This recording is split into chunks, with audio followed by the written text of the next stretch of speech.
Wife said All right, we are on live finally. Okay, so we need to explain what the fuck just happened. Let me turn this down a little bit here. Okay, so here's the deal. For whatever reason, YouTube is adding a whole bunch of new crap at the end of the Hangout links, and fortunately, Carl figured out how to eliminate the extra crap that's in the link. So we're having trouble logging on. We couldn't get everybody together. So, you know, we actually have a legitimate, nobody's all that hungover, right? So, so anyways, okay. So we're live now. Speak for yourself. Yay. Well, you will be pretty soon. Anyway, so welcome to the 60th Fast and Loose episode of the Red Man Group. I am Rollo Tomasi. I have with me today, I have Ryan Stone from, what are you calling your podcast now? The podcast is Red Mornings. Red Mornings, but that's with Carl though, but you have your own gig now too, right? Yeah, well, the website's ryanstone.com. The company name is 4R Consulting, and Red Mornings is the podcast. So there we go. Okay. So I have Ryan from all of that. I've got Carl.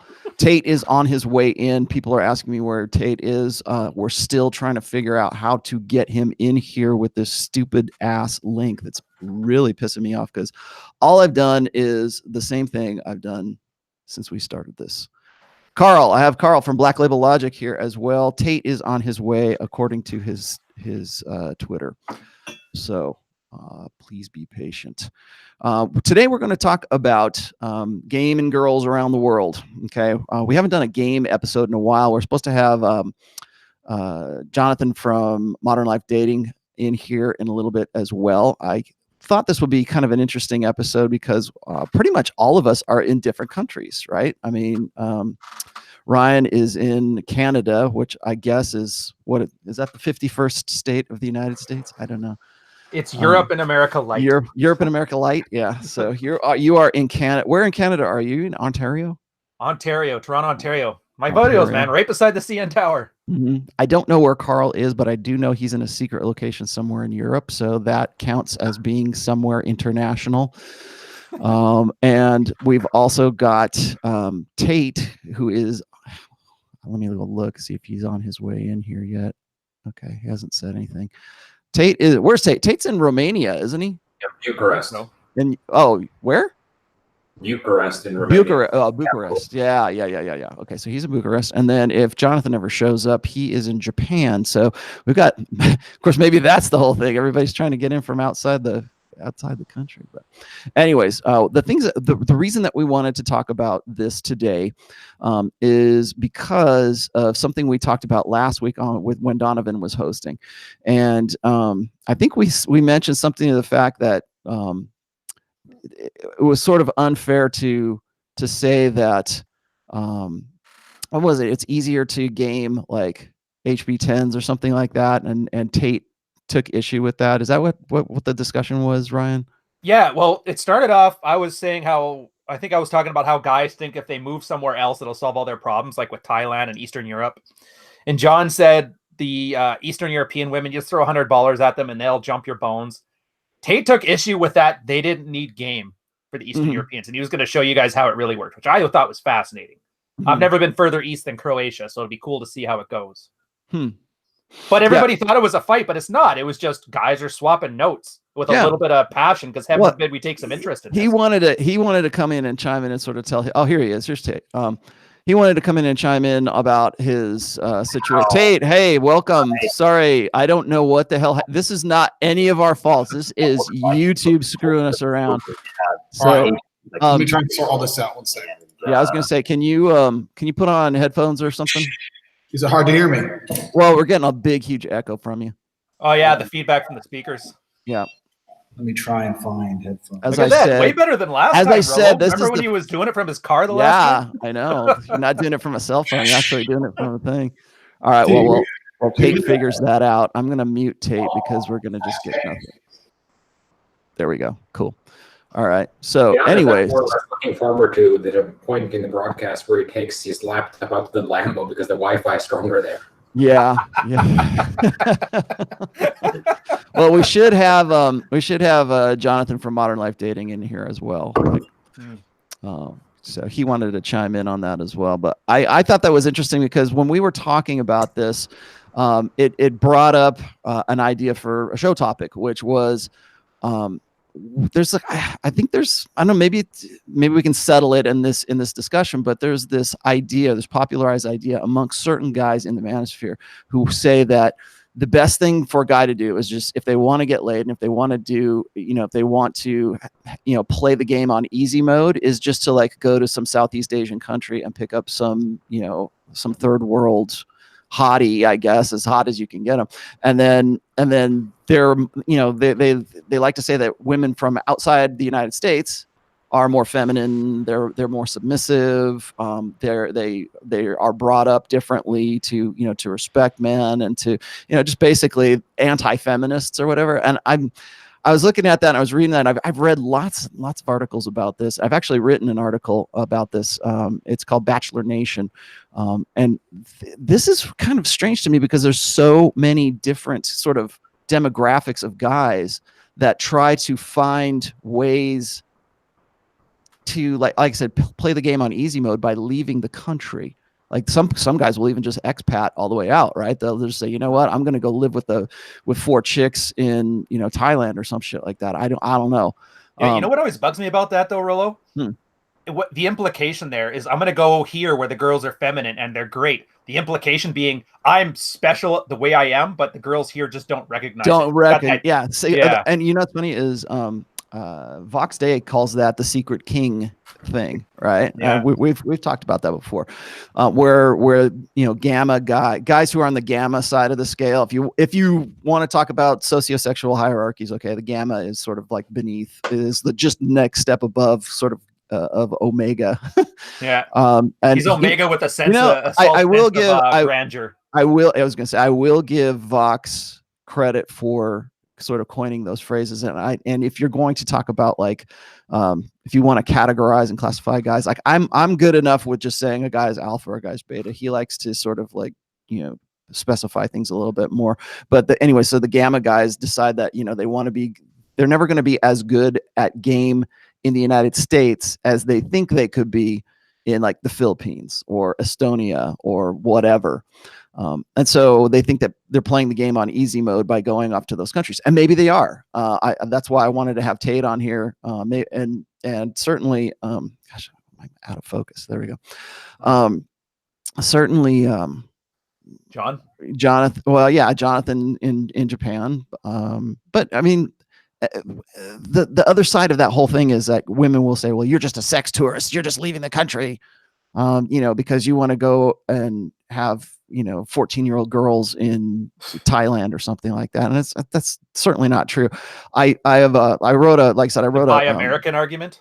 Yeah, exactly. Well, I wrote this one essay probably about 4 years ago, and it's called Bachelor Nation, and I wrote it in response to this documentary that was done about Black men in the United States who were leaving the US to go to Brazil, and they were taking like extended vacations to go to Brazil because they could not deal with the egos and the entitlement of fat Black women in the United States. And that's the nicest way I can put that. And if you want to learn more about that, like I said, just go. I'll post the link here in just a second. But it's called Bachelor Nation. Actually, is the name of the video. And sort of these indignant, well-educated. Don't get me wrong. Well-educated Black women are just, they want to say, well, Black men are just leaving the country because it's easier for them to go have sex in Brazil. And it's like, and then the Black men present their side of the story. I was actually surprised at how like even-handed the documentary was, but they're going to Brazil because they think that they're playing it on easy mode, and maybe they are. Can you guys hear me at all? Because I can't. I can hear you now. Yeah, you're good. You're good now. Sorry, man. I had to mute you because we were getting like a huge amount of echo from you. All right, as long as it's okay now. I can't find headphones. I don't know. No worries. Actually, I don't even. Maybe you did now something, but I'm not getting the echo. Music video. Yeah, I'm not getting the echo now. That's perfect. Weird. Okay, cool. So, Well, I wanted to start this off. I'm not even going to do the roundtable thing because I think we can hit that at the end. I've got some really cool announcements for the end of this show, so that'll encourage people to stick around, right? Well, okay, Poland is confirmed. That I'll just say that I'm not going to give you dates until the end of the show. Anyways, so Tate, how are you doing, man? We haven't seen you in a while. What's going on with you? I'm surviving, bro. You know how it is. I'm surviving. You were just in Poland with Anthony, right? How did that go? Yeah, he dropped me a message. He said I'm in Poland and I've got I've got a travel ban out, so it's a pain in the ass for me to travel. I've got this shit going on in England, so I'd use my American passport and get a train, and super pain in the ass, but I made it. So why do they have a travel ban on you? Is it because of your? I tell everyone about it. I used to hide it. I tell everyone about it. 4 years ago, I got Me Too'd. 4 years ago, and the case got thrown out because the girl was lying. But when they raided my house, they took all my phones and all my laptops and all my computers and went through everything I ever did in my entire life forensically and found 11 new charges to raise against me. So tax evasion, small things like using a phone while I was driving, bullshit. So I've been fighting a court case. I've spent like $200,000 in legal fees trying to stay out of jail because the girl lied. Even though they admitted, even though they now know she lied, even though they'll say, yeah, okay, that was a bullshit case. But here on your phone, Mr. Tate, you owe us this amount of money because you didn't pay tax on this. What about this? What's this? What's this? And they've been fucking with me for 4 years. This is why I left. This is why I left England. This is literally the reason I moved to Romania. That hits home. That's how I got red pilled. Same thing. Military did that to me. Really? Yeah. The only difference was when I eventually fought it, they tried to get the extra stuff, but I had the paperwork in order. Yeah. So I basically got lucky. That's the only reason I'm not in Romania too, as a millionaire. Yeah, they arrested me, threw me in a cell for 24 hours, raided my house, took all my phones, all my laptops, and found a whole bunch of other things. If you go through someone's life forensically, there's nobody alive who ain't broken some law. Oh, yeah. And so loads of things. Like I was part of a WhatsApp group that used to send around the videos. You know, whenever there's a terror attack or something, the video used to come out. So there was a couple of those videos on my phone, which is possession of indecent material. That's so like how the New Zealand guys right now are getting arrested. Yeah, so like the New Zealand guy, if you have a video of that's 10 years. So this is 4 years ago, but those kind of things were flying around and loads of shit. So I'm fighting 11 police cases in England. Jeez. I don't envy you, man. It's wow. a pain in the ass. Wow. Yeah, wow. crazy. Well, you're in good company. You're in good company. Joe Biden just got Me Too'd as well, just yesterday. All right. And the police have now admitted they know she was lying. They go, okay, yeah, that case isn't real. What about this? I'm like, what do you mean, what about this? I was a fucking innocent, normal dude going about my life, never arrested in my life before. Now you fucking gone through everything I've ever done, trying to let me in. They've got like a personal vendetta. It's crazy. I could talk about it forever. It's insane. It's been going on for so long. It's really crazy.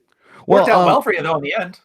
Yeah. I was gonna say, hey, you know what, Tate? I want to give you a chance to sort of respond to like all this BS about the videos of you like smacking your girls around or something like that. I wanted to open that up for you because I wanted to give you a chance to sort of explain yourself and have a go at that. So what was that all about?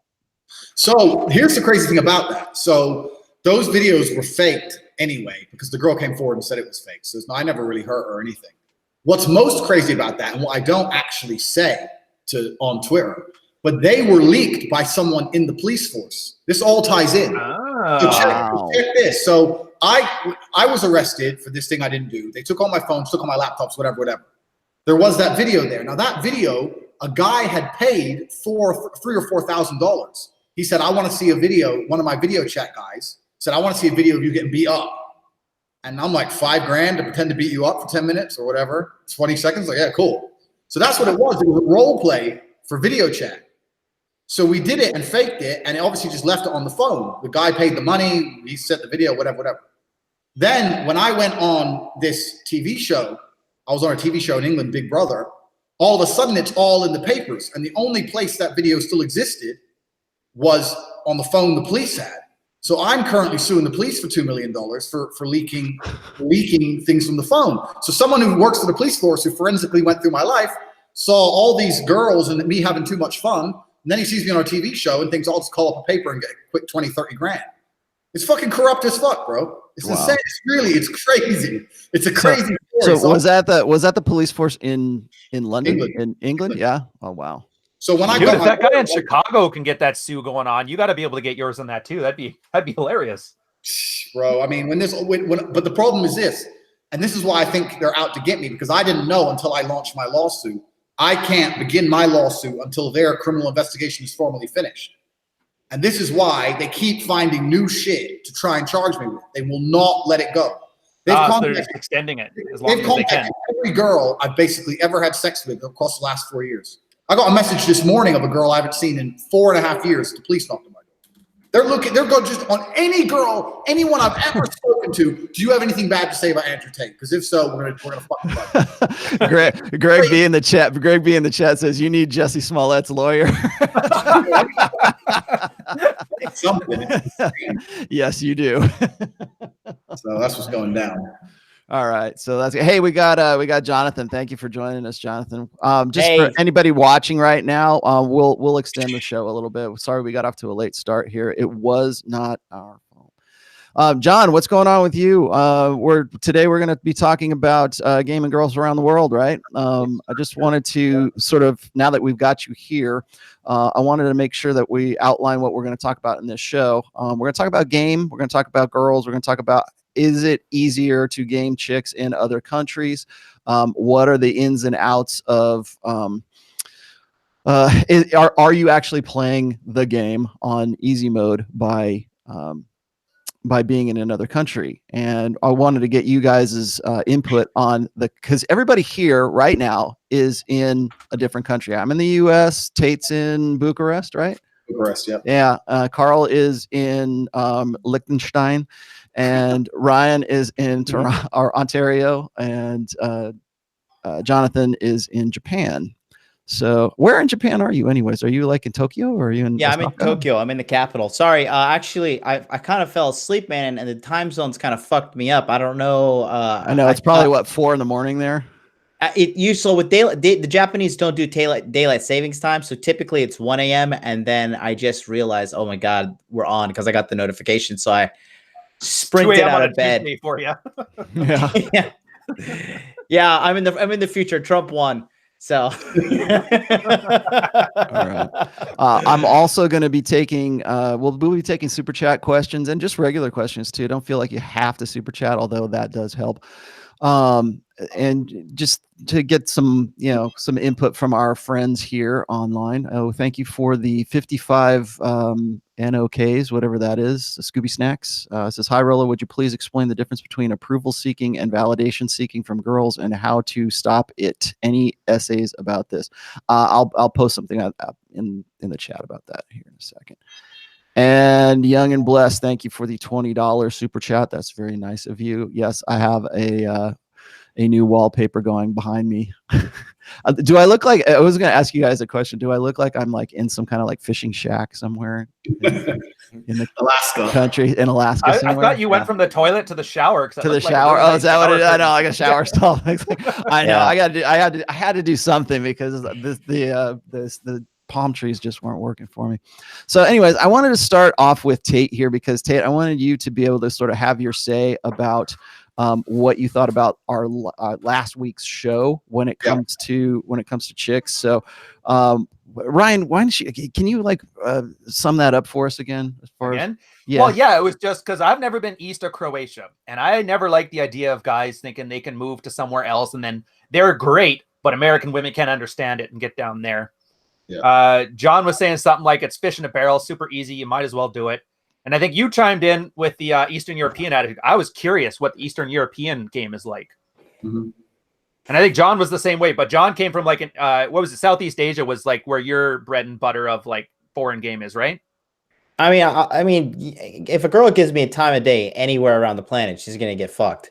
So, I mean, just like, no, what I was saying is just like, clearly, Tate is who he is. Like, Tate can go up to a bitch and be like, listen, bitch, Google me. And then he'll pop up. if I go up to a girl, I'm like, Google me, she'd be like, so you sell like this sketch ass body language course? Like, who the fuck are you? Like, Tate has highlight videos. He has fucking Lambos. You have the fucking blue check mark on your Instagram. Like, that is all leverage that you can use. Like, come on, that's irrefutable. A friend of mine is a DJ. He has a blue check mark on Twitter, and he linked his Tinder to his fucking Twitter, and the guy is just right swipe match, and then broads are like opening him and trying to close him down. Yeah, So, but it's the differences I'm curious about, because Carl and I were just talking about this between America and even Canada.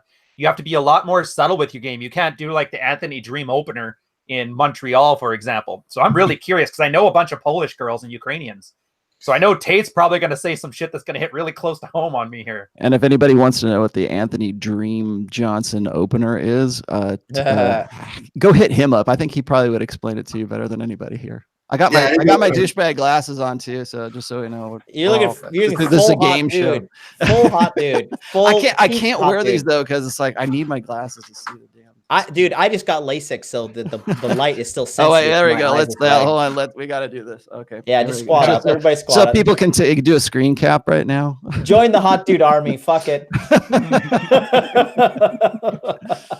All right. But yeah, no, Tate, chime in, man. I'm curious. So Tate, what did because you hit me up? You hit me up after that show, and you're like, "Hey, man, I want to come on and tell my side of the story." So here you go. Cool. So first things first, I definitely didn't move here for girls. That's the last reason I moved here. I moved here for the reasons we just discussed. So I had to bail, and I bailed here. So I didn't really know. I mean, I'd lived in Slovakia before, but I wasn't really super versed with Romania. I didn't know what it was like. I didn't know what the people were like.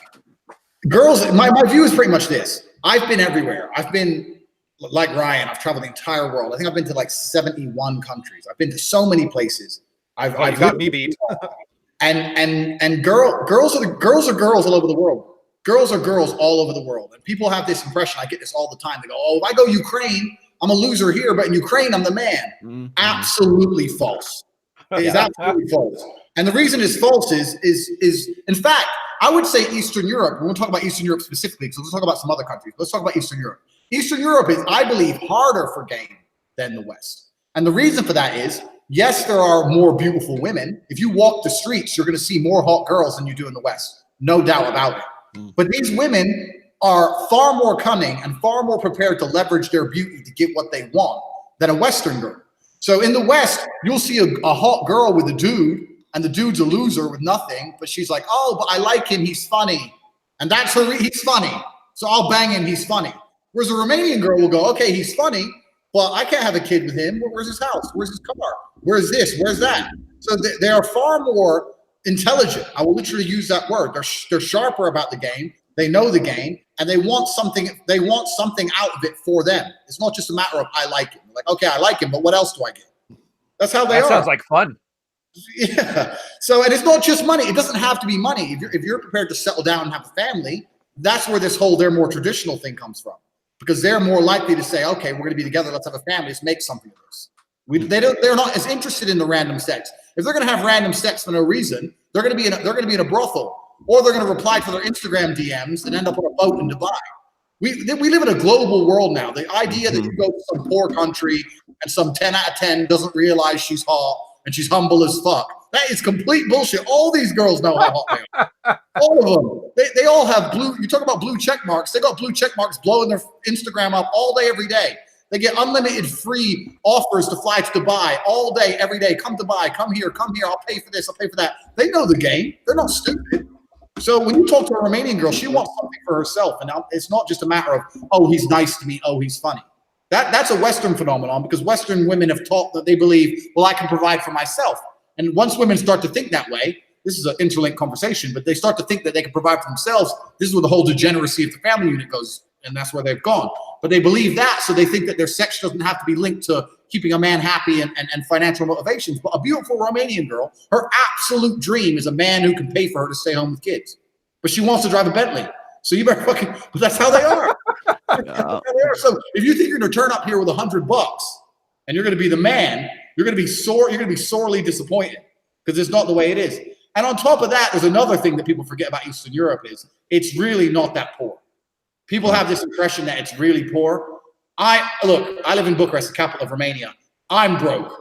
When I turn up to get my Lambo serviced, I'm last in line because all the mafia had me and bribed it. Like I'm a poor dude. So it's really not as poor as people think it is. It's Hey, really I got a quick question here for you, because you're saying, because I think I'm glad you're on here, because you're sort of changing the opinion. Now you're speaking from like an Eastern European side of things, Yeah. and you've been all over the world. Okay, so I think you're right, because I've just been writing, like about 4 weeks ago, I wrote a post on the difference between a localized sexual marketplace versus the globalized sexual marketplace, because as we become a more globalized society, we're opening part of that expansion is expansion of the sexual marketplaces, because right up until probably, I would say, the mid 90s, maybe even the 80s, like late 80s, it wasn't that hard. Well, it was hard to get out of your own localized sexual marketplace, right?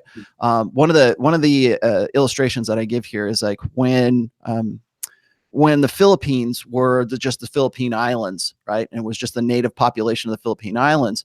The average height, I think really even still today, of a man in the Philippines was something like 5'5" or 5'6" or something like that.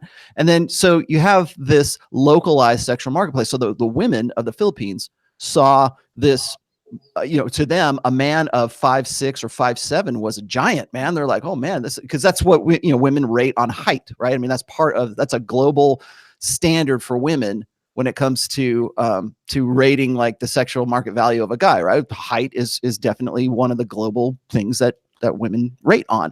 So up until the time that the Spanish came over to colonize the Philippine Islands, the only thing that they had ever seen was a Filipino man who was 5'6", 5'7". If you were 5'8", you were tall. You could play basketball, in the Philippines, right?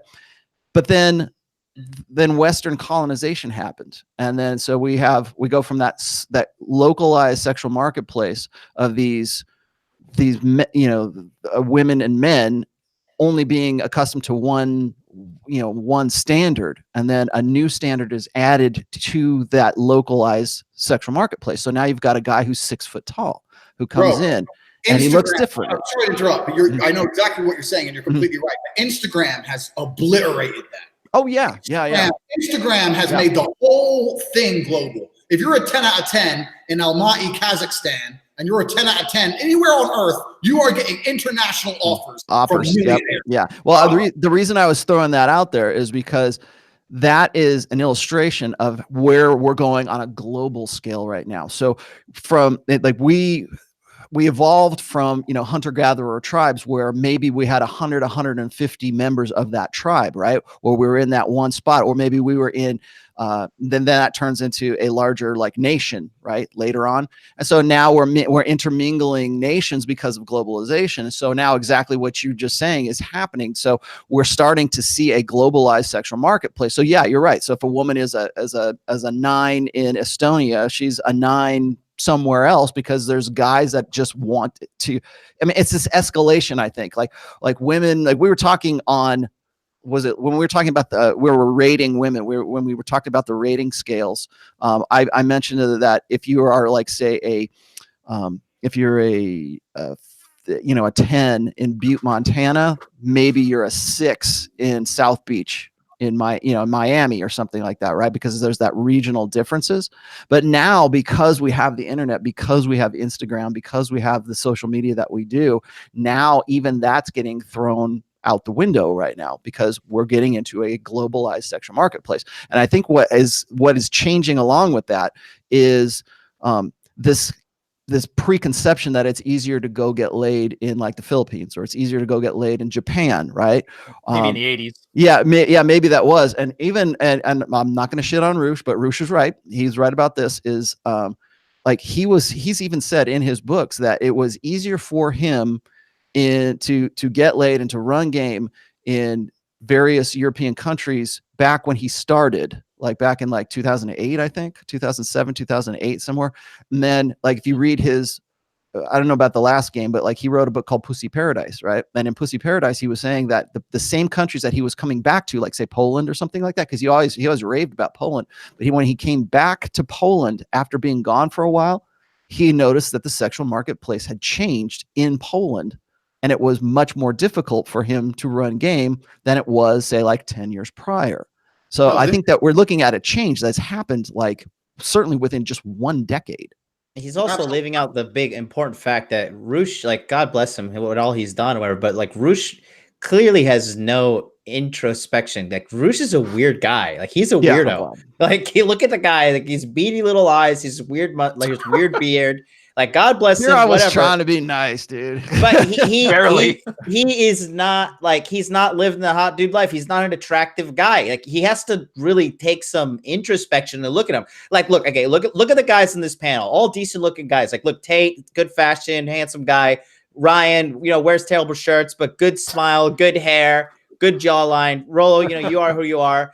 We're all relatively good-looking guys in our sense, but like if you look at Roosh, like God bless him again, but you can't tell me he's a normal guy. You look at Roosh and you can't like look at him as a guy and just like this guy's a little fucking weird. And if you don't think that, you got to think women are looking at that and thinking that 3x. So he doesn't factor that into all his crying and whining. Like he's a weird guy. Well, hold on real quick. Let me throw this out there. Ibo just gave us a €10 super chat. It says Tate is right. Romania born and living in West Europe. In my honest opinion, there are more couples in Eastern Europe where the women have the higher SMV than the men. Wow.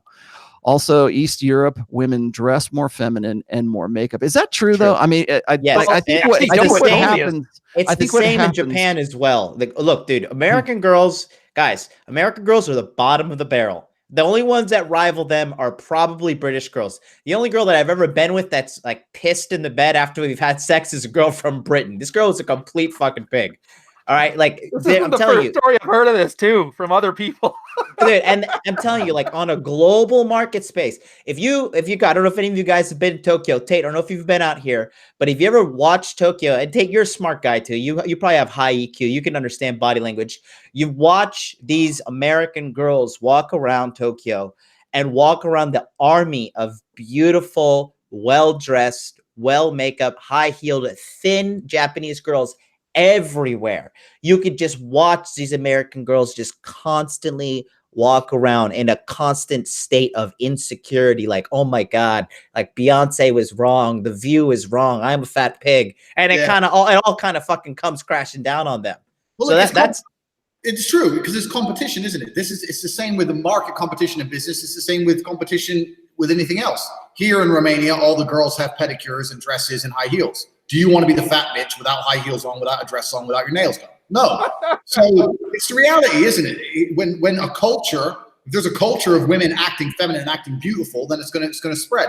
And yeah, for sure, in Eastern Europe they do dress nicer, and that's two things. One, because you're completely correct. American and British women are awful. And the reason, and I'm not saying there's not pretty ones. It's not about them not being pretty. I wouldn't even say it's so much about the genetics. It's just about their view of the world.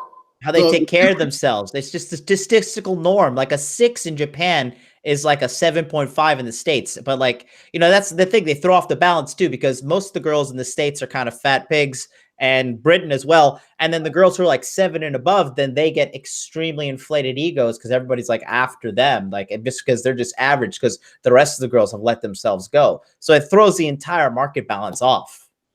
Yeah, exactly. And women in Eastern Europe and these countries, they understand that the best route to getting a man is not a gender studies degree and talking a bunch of shit with a Twitter timeline. It's to be beautiful. And they're not ashamed of that. They understand that if I'm good looking, I have a higher value. Whereas in the West, women believe that's not the case. If you say, oh, I only got a man because of how I look, they don't want that. They want to look shit, and they want you to put up with their crap and pretend it's something to do with what they said, the reason you're interested in them. Jonathan, the Bright wants to know, Jonathan, do you ever bang American girls in Japan? I am a faithful Christian man to my girlfriend who stalks every single piece of fucking social media I have. Sweetheart, I know you're watching me right now. I love you very much. Mwah, that's for you. No. Pure Christian man. But going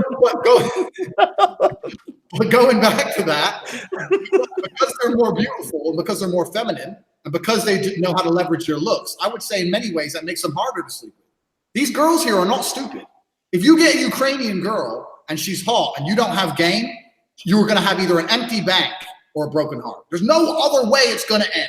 Your game has to be on level if you're going to be fucking with these chicks. They're ruthless they're known, they have an international reputation as gold diggers. That's what they're seen as. But they're just basically about themselves. They want something in it for themselves. When I was watching, I don't talk about Roosh very often, but what Roosh was saying in one of his videos, I never watch his videos. I watched one by coincidence. He was saying that he recently, about a year ago, he fell in love with this girl, and then she got rid of him or something. She wouldn't stay with him, blah, blah, blah. And he was in Ukraine at the time. And I was sitting there thinking, well, obviously, you've walked up to her, you've talked some shit, you promised to be this big internet entrepreneur. She's worked out you ain't worth shit. And she left. That's Ukraine. She doesn't care how nice you are. She doesn't care if you're funny. She doesn't care if you make her smile. Who's going to pay for my baby? That's just how it is. I got a question for you on this. With these girls holding these guys to task, how are the guys down there? Because I can see these kind of challenges really making a guy step up his game. Yeah, that was going to be my next question. Yeah. This is the thing. This is what's interesting about this country, because in Eastern Europe, you talk about hypergaming. It's the same thing. It's just hyper escalated. So if you're a high value guy, like I have a friend who's a big guy he's a businessman, let's say, yeah? He's a big guy. He lives with 10 chicks. And they will share him happily because they know they have his kid, they're looked after for life. They know they can go in any restaurant and they sit down, doesn't matter if it's full, someone else gets kicked out. They know that the police won't stop their car. So if you're at a certain level here, then it's almost hyper escalated. Does that make sense? There's some guys here who have there's a smaller percentage of men with more women in Eastern Europe than there is even in the West. People in the West complain that 20% of the guys have all the girls. You go to Eastern Europe, it's 5% of the dudes. 5% of the dudes have got every beautiful girl in town. All of them. So what do the other guys do? So fucking get upset and move to England and work in Starbucks. Because the average wage here is $500 a month. So they bail. And I want to settle down with a girl that can pee in the bed. You know, that's interesting because like a pig. I think I'm going to be doing a Red Pill 101 with Pat Campbell tomorrow at 4:30 Eastern, if anybody wants to know. But the topic is going to be, we're going to base our topic on that new report that just said that men really 18 to 30 years old aren't getting laid anymore. Like, I think it's jumped like 28%. Is like these guys are just basically between the ages of 18 and 30, and they're living in celibacy. And I think those stats were just strictly related to the United States. So this is interesting to me. And I think when I was sort of doing my notes and my analysis of this whole thing, it's the first thing people want to say, and Tim Pool, who I very much have a lot of respect for, and I like the dude, he jumped to this conclusion, is that, well, it must be that women are dating out of their demographic, or they must be, well, getting laid or having sex with guys out of their demographic, right? So if there's a woman between the ages of 18 and 30, and she's having more sex than the guys between 18 and 30, it must then, of course, mean that they're having sex with guys that are outside of that demographic. So the answer to that is no. They're doing exactly what Tate's just talking about, is they're happily sharing that alpha guy. They want to share the alpha. I've said the Red Pill and myself and everybody else who in the Manosphere has always said this, is that, and this is actually a Pook quote. This was as far back as Pook, and Pook said, "A woman will gladly share an alpha male rather than be saddled with a faithful beta loser." And here it is, global scale. My entire business is based on that fact. The fact that the women know what I'm doing. I've never hit it. It's all over my social media. They know what I'm up to. There's not a single girl who ever goes on a date with me for half a second who thinks I'm single. They even joke, "But you have so many girls, ha ha ha." They all know the game, and will not deter them 1%. Carl wants to get in here real quick, but I gotta read this because this is funny as hell. Jonathan, this is a super chat. Jonathan looks like Alfred Molina, the Alfred Molina character from Boogie Nights. Q Rick Springfield's Jesse's girl. That was pretty good. My pump action That was worth the $10. Okay, that was definitely worth the $10. Get me my pump action shotgun. All right, Carl, go for it, man. You're in. So what I wanted to get into was actually adapting game to different areas, because Ryan had a good point with, even in Canada, you have to be slightly more subtle than in America. And I think the Dream Johnson opener is a good jump off point for this, because I told Ryan when we did Red Mornings earlier that I think that opener is probably effective in Orlando and maybe in Miami or other cities of that type. But it would be interesting to see something like that direct in Eastern Europe or in Japan, where you have a lot more, let's say, social controls placed on what you should and should not do. So your game has to both.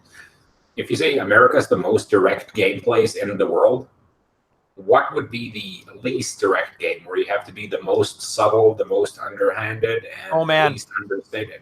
Probably Japan. 100%. Oh man, my driver Ali, when I was down there in 2008, he was talking about game, and the girls there had full-on burqas with the henna tattoos over their eyes. Hottest thing you've ever seen, by the way. And he would show me he had 2 cell phones, one for his girlfriend, one for his wife. And he was a good-looking enough dude. And he goes, yeah, so the trick is they will actually call the cops and run your license plate, because everybody there has the same Mercedes, to find out if your dad's a rich guy or if you're from a good family, and they just throw their number in there very subtly. Or you'll walk into a clothing store where you're segregated, you'll put your phone number up on a shelf, and then she'll go over there to look at that shirt and pick it up too. Like, they are extremely subtle there. Yeah, it's like that in Japan too. You have to be... What, they have burqas in Japan? No. In regards to being subtle, and also like the real phone and the pimp phone. Like they got that. They have like the name. I forget the name, but it's like the Japanese name is like basically like the sketch sex phone, and like this is where you text all your bitches. But no, it's completely the same as Japan. Like, you have to be very subtle. A lot of guys, I get haters in the comment all the time, like, oh, this guy, he couldn't get any white girls, so he moved to Japan, and that now he's a dating coach. I'm like, okay, you fucking loser. First and foremost, do you even have a passport? Second of all, tell me, can you pack up all your shit, fuck off to Asia, where you got no friends, no family, no support, no language support, not only come out here and survive, but thrive? If you could come out here and tell me you could do that, then I'll give you the time of the day. But 9 times out of 10, there's some fucking alpha keyboard warrior who just wants to jaw, wouldn't have time, wouldn't have the balls to say this to my face, first and foremost. But at the end of the day, if you come, John, I fucking love you guys, man. You guys are awesome.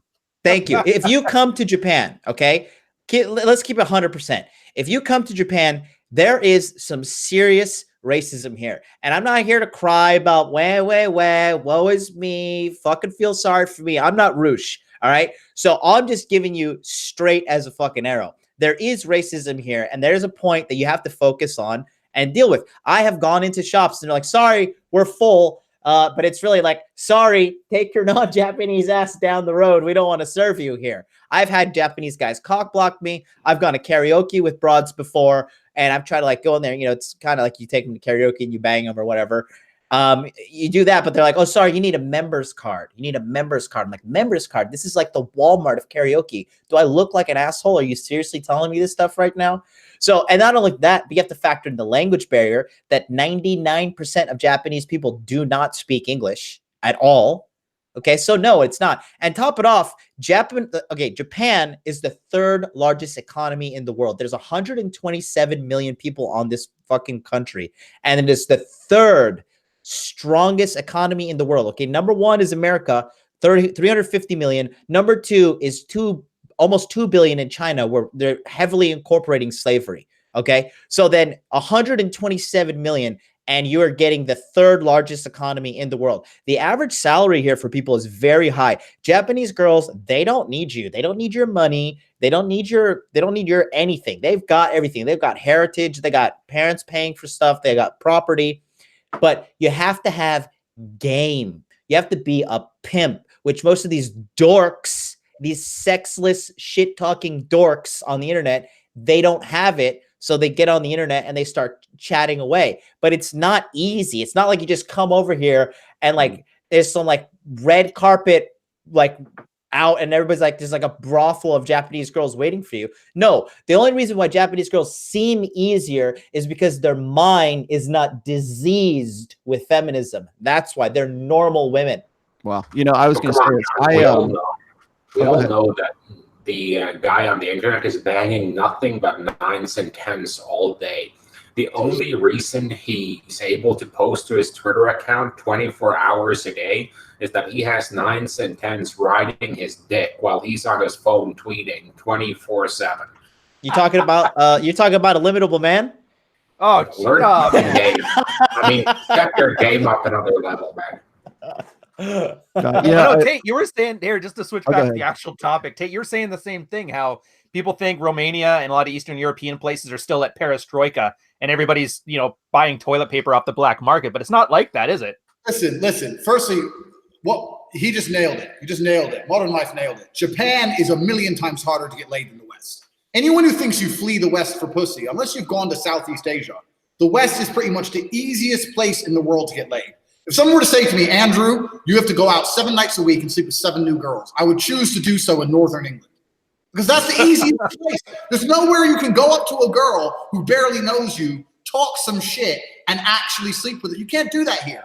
I'm not to brag, but I made millions of dollars from women. That's what I fucking do. And I struggle to pull off same night here. I never do it. They won't do it. No. It takes weeks with these girls. That's how they are. It's a cultural thing. So there's nowhere easier. There's nowhere easier to get laid than the Western world. So Japan is harder. Romania is harder. All of Eastern Europe is harder. And once again, like he said about Japan having money, this is a huge point. I live in Romania, which is technically a poor country. It's only a poor country because there's a whole bunch of gypsy towns that don't pay tax. And all the people with money are so corrupt, they don't pay tax anyway. I live maybe 600 meters from a Lambo garage. It's full. Like, there's plenty of money here. Like, there's people have this impression that it's really broke. When you come here, you will see clubs, you'll see cars, you'll see all the things you see in the West. These chicks may want your money because they want money, but they definitely don't need it. It's not like Thailand where they're thinking, I better fuck this dude or I can't eat. It's not like that at all. I think it was probably about 2014, maybe 2013, 2014. Blogger, maybe you guys are familiar with Matt Forney. He used to be in Malafide. I don't know if or Malafide. I think it was his old blog. But anyways, he and I think he and Cernovich or he and Roosh or somebody were friends at one point. But he took a trip to the Philippines thinking exactly what you guys were talking about here, that it would be easier to go to the Philippines, find the right chick and get laid, and then like maybe find a wife or something. And maybe that wasn't his point, but like he was going there and found out it is completely the opposite. Well, like if you can't get laid in the if you can't get laid in the US, you cannot get laid in the Philippines. Now, I'm not saying that you don't have the golden ticket. Like, especially if you're going to, like, say, a third world shithole, right? You go there, maybe you have a little bit of an advantage because you're a white Western guy who has some money, and that's a step up.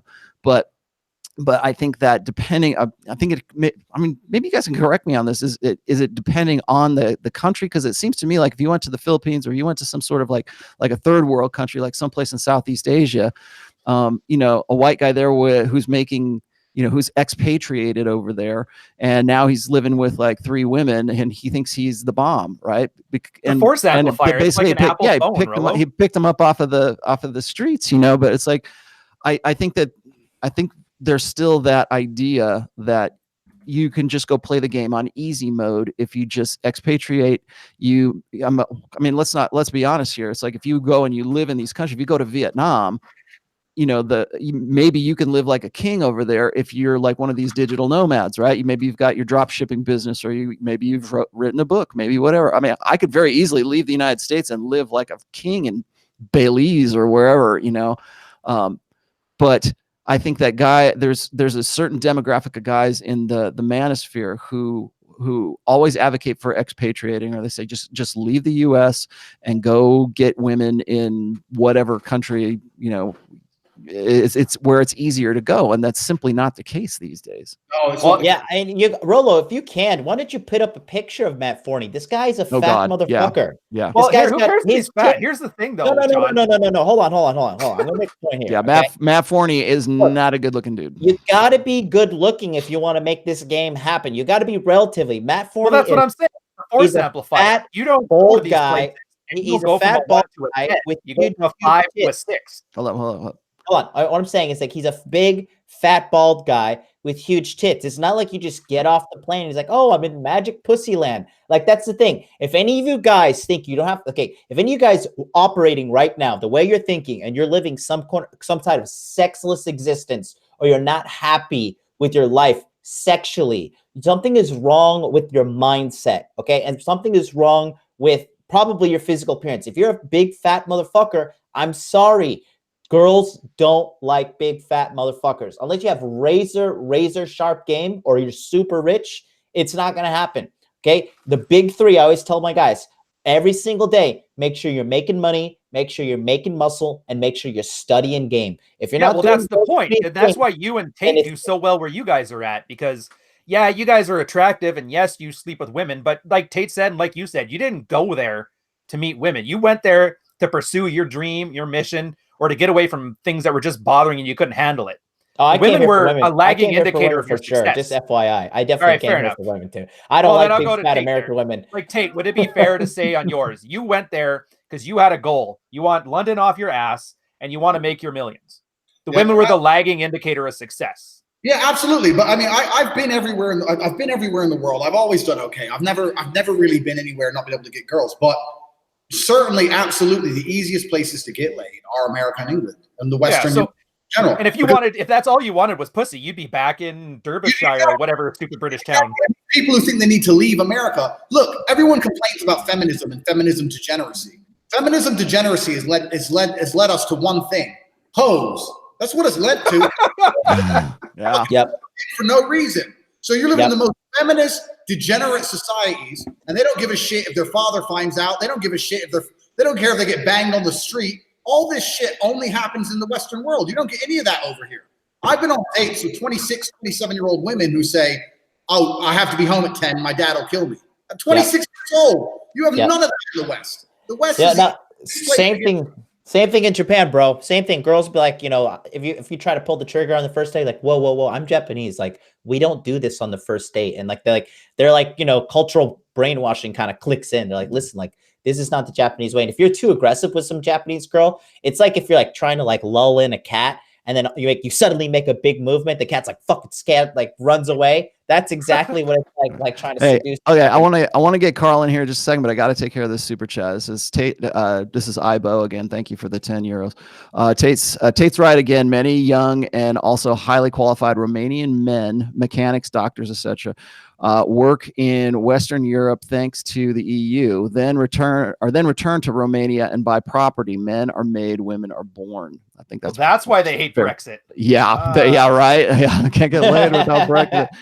Anyways, Carl, I don't know what country you're in, and I don't expect you to tell us what country you're in because you stay anonymous, but I know that you are in Europe, and I know that you have been doing a lot of, let's just say, research on the dating market recently. I think you're writing something about like your experience on Tinder or your experience in dating wherever you're at right now.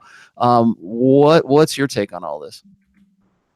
Well, one thing I wanted to lead on with is you wrote that great global versus local sexual marketplace essay about a month ago. And what a lot of guys don't factor in is that a Western 5 man who goes to Thailand gains a couple of 2-3 points extra on SMV just because he's white, he's taller than a native population, he likely has more money, and he's higher status. So just off of that, that's why East Asia and other countries got this good rep. It was the same thing if you went to Eastern Europe in like 2005, right after it started opening up, and you were from the West, you had the modern clothes, you had the modern music, whatever, you were higher status and got a couple extra points in SME. But this is a phenomenon in economics. We call this arbitrage. It's essentially, if I can buy a diamond in New York for $3,000, I can pay $500 for a flight to London, and I can sell that diamond for $30,000. That's an arbitrage opportunity because I can make a lot of money without taking on any additional risk. And it's the same thing with the global versus the local sexual marketplace. When you can go from, let's say, America to Thailand or the Philippines or Vietnam, which is a poor country, where the white guys are viewed as being higher status than the local population, taller guys are viewed as being higher status, etc. You gain some extra SMV that translates into more success. However, if you're like a 2 or a 3 in the US and you go to Asia, you won't get much more success just for the simple fact that there's not much value there to begin with. So that's what I wanted to say on that. Yeah. And then on the Tinder thing, it's just a matter of, I put a post out on that yesterday about acting natural because you don't want to act like a robot when you're swiping. So check that out. Cool. Yeah. So what I wanted to add on to that, just like what he said is spot on. Like, you know, being the foreign guy is a multiplier. Okay, you're in an exotic thing. All right, these girls are just a bunch of chimpanzees. You're just a different shiny object to them. All right, so you're like, oh my god, look at this guy, he's different, and then he's gonna choose me because I'm special and I'm better than all these other girls. This is literally the train of thought that goes through their head. So yeah, like, you know, if you go overseas, you are going to get a little bit of a boost in sexual market value place. However, at the same time, there are local elitist girls. Let me tell you something. You guys want to talk a lot of shit about people going to other countries. The hottest Japanese girls, they don't speak a lick of English, first and foremost, and they're not giving a foreign guy the time of day because they're going for that Japanese alpha. That's a big part that a lot of people don't want to factor in. Andrew, you probably noticed that in Romania as well. Am I right, or what do you think? I was going to say, which is that if you, it also depends on the kind of girls you want to be fucking with. So this is the truth. So we talk about guys going and getting laid in Thailand. Okay, that's fine. I got back from Thailand a few months ago. I lived in Thailand for a year. I used to fight in Thailand. I was there all the time. The majority of Thai girls are fucking ugly. Yes. Yes, they are. I've been there. They're pretty gross. Yeah. I'm the only guy I know who has spent at least 3 years of my life in Thailand. I've fucked maybe one Thai girl ever because they're just not the hottest hot. girls there are guys. Yeah, they're just not hot. So it also depends on the kind of girls you want to be banging. Now, when I was in Bangkok a few months ago, Bangkok is a rich city. Look at the skyscrapers. There's an Aston Martin garage, a Bentley garage. There's plenty of money. If you're a 9 or a 10 and you're a hooker who's after money, are you on the street for Westerners, or have you been bought up and living in some penthouse with another 30 girls with some Thai millionaire years ago? So a lot of the time, the only girls you're going to get for having a little bit of money are basic ass chicks. You're not going to be getting the absolute elite with money. It's the same here, like he said in Japan. The hottest Romanian girls will not touch a guy who's not Romanian. Even me, with all my fucking, me and Tristan are famous, we're on TV here, we go fucking run around with supercars, we're American, I'm a kickboxer, da-da-da. You're not Romanian, fuck you, I want this mafia guy. That's how they are. So the best of the best in a lot of these countries won't even touch foreigners. So it will boost you with the lower rank girls. But if you want the best of the best, they're not interested in your foreign shit. Why? They don't want to play the game. On top of that, let's go back to it again. I think especially in Eastern Europe, a lot of Western men have a bad reputation because there's so many fucking stag dudes and dickhead groups of beta morons whose wife let them out the house once, who fucking came over here to get drunk out of their mind before a wedding, and they fucking acted like a complete fool. And when I speak English to girls, in Eastern Europe at least, to me it's 0% an advantage. When they hear my English, they think tourist, dickhead guy who's here on a weekend, or they'll literally say on dates, "You think Romanian girls are cheap?" They'll prove a point. They'll think, "I'm going to make this guy wait on purpose to prove we're not cheap because they're patriotic." So being Western in a lot of countries is actually a disadvantage. It depends on the kind of girl you're getting. It depends on the quality of the girl, and it depends on the country. Because if you go to Prague, for example, where every single weekend there's two groups of guys going there to get drunk from England, and you go in Prague and try to go up to a Czech girl, the second you start talking English, she's like, "Fuck you, why? No, no, no." She's been there, she's done it, she's bored of your shit. She ain't interested. She wants a Czech man. That's just how it is. So it depends. Yeah, a lot of the Japanese girls do the same thing. They like sometimes, I'll go out date with the girl and she'll be like, "Do you just think Japanese girls are easy?" And because that's the reputation they hear. And then for me, like I have like razor sharp gorilla pimp game. So for me, I don't have to like battle with that feminism diseased mind. So like for me, of course, yeah, it's a lot easier because I have super game and I'm a good looking guy. I got a little bit of money. I'm not a fucking loser, right? Yeah. So I have all these advantages, and that's what I teach my guys who are part of my school of thought. As I said, the big three again: always be making money, always be making muscles, and always be learning game, because you have to raise your value up, come up in this world, become a better man, and attract better women. Because the average guy is a Matt Thornton. Wear a Canadian flag and talk about Canada. I'm not going to lie. I do not have that experience with women.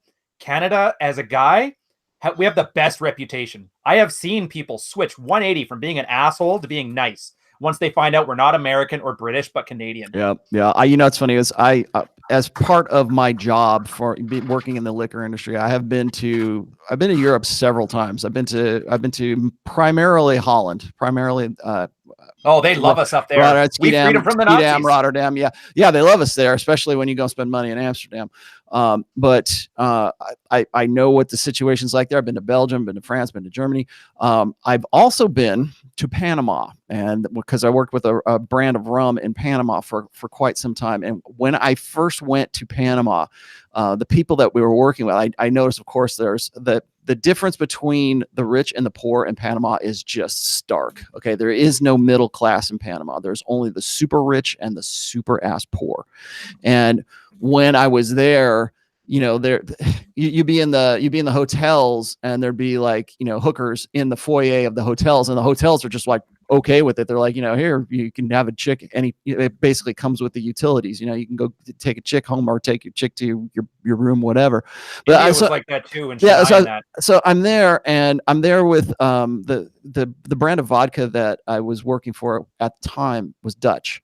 And so I'm there with a lot of people from the Netherlands, and we're working out some import deal. And so we're going to go see the distillery and everything. And we're talking to the people who are the owners of the distillery, and they had this very attractive chick who was their, I don't want to call her secretary. She was a little bit more than that, but she was like the hostess kind of thing. And she looks at me, and because she hears my accent, because I don't have a Dutch accent, obviously. And so she's talking about that. And then she's looking at me, and she says, are you Dutch? And I'm like, no, I'm American. She goes, you don't look American. And I'm like, well, what's an American look like? She pointed, like, you know, where the airport, she looks around, you see all these fat American dudes everywhere. And she says, most Americans are overweight. And I'm going, oh, good. Well, good. I'm glad I don't look like I'm American. Yep. Yeah, I think that's kind of interesting. But I just wanted to throw a couple of things out here real quick. I have to do a little bit of housekeeping. If you haven't hit the like button, please hit that button right now. Smash the like button. We got about 700 people in the viewing us right now, and we only have 152 on the likes, so please hit that. Subscribe to us, please, if you have not done so already, and also be sure to hit the alerts. Yeah, if you guys don't like, Tate's gonna kick all our ass, so hit that damn button. Yeah. I think Tate's still supposed to get into some kind of fight with Ivan Throne at some point, but we'll you have been the best thing for his physical fitness in years. It is awesome. Since he had the idea of wanting to fight you, his workout game has gone up to 100%. It's awesome. That is, you're doing a solid, man. He better be ready, because you can lift weights, but if you don't know how to fight, that's a whole other fucking story. I think if they're charging money for that, it's well worth the ticket. Also need to announce this too. I figure I'll just do it right now. Oh, and thank you for the super chats. I will get to super chats here in just a second. We are going to. It is now official. We have a place in Warsaw, Poland. And the dates for the the international I don't know what to really call it. The 21. It's the 21 convention. The international convention is going to be in Warsaw, Poland, and the dates are now official. That is July 18th through the 21st. The tickets will go on sale in April. So watch this space. We'll be announcing that, of course.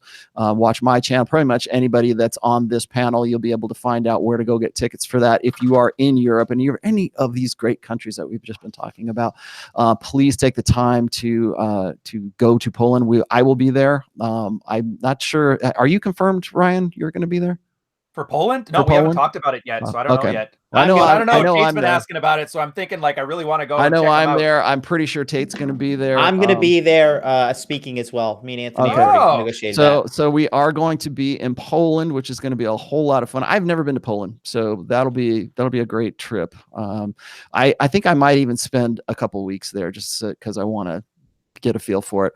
So anyways, we will be there. Anthony just came back, and I think he met Tate in Poland, and I can't announce the actual venue just yet, obviously, because we want to keep it private. But I think Tate, did you go see the venue that we're going to do this at? I saw the venue. It's badass. Yeah, it's badass. Okay, so there you go.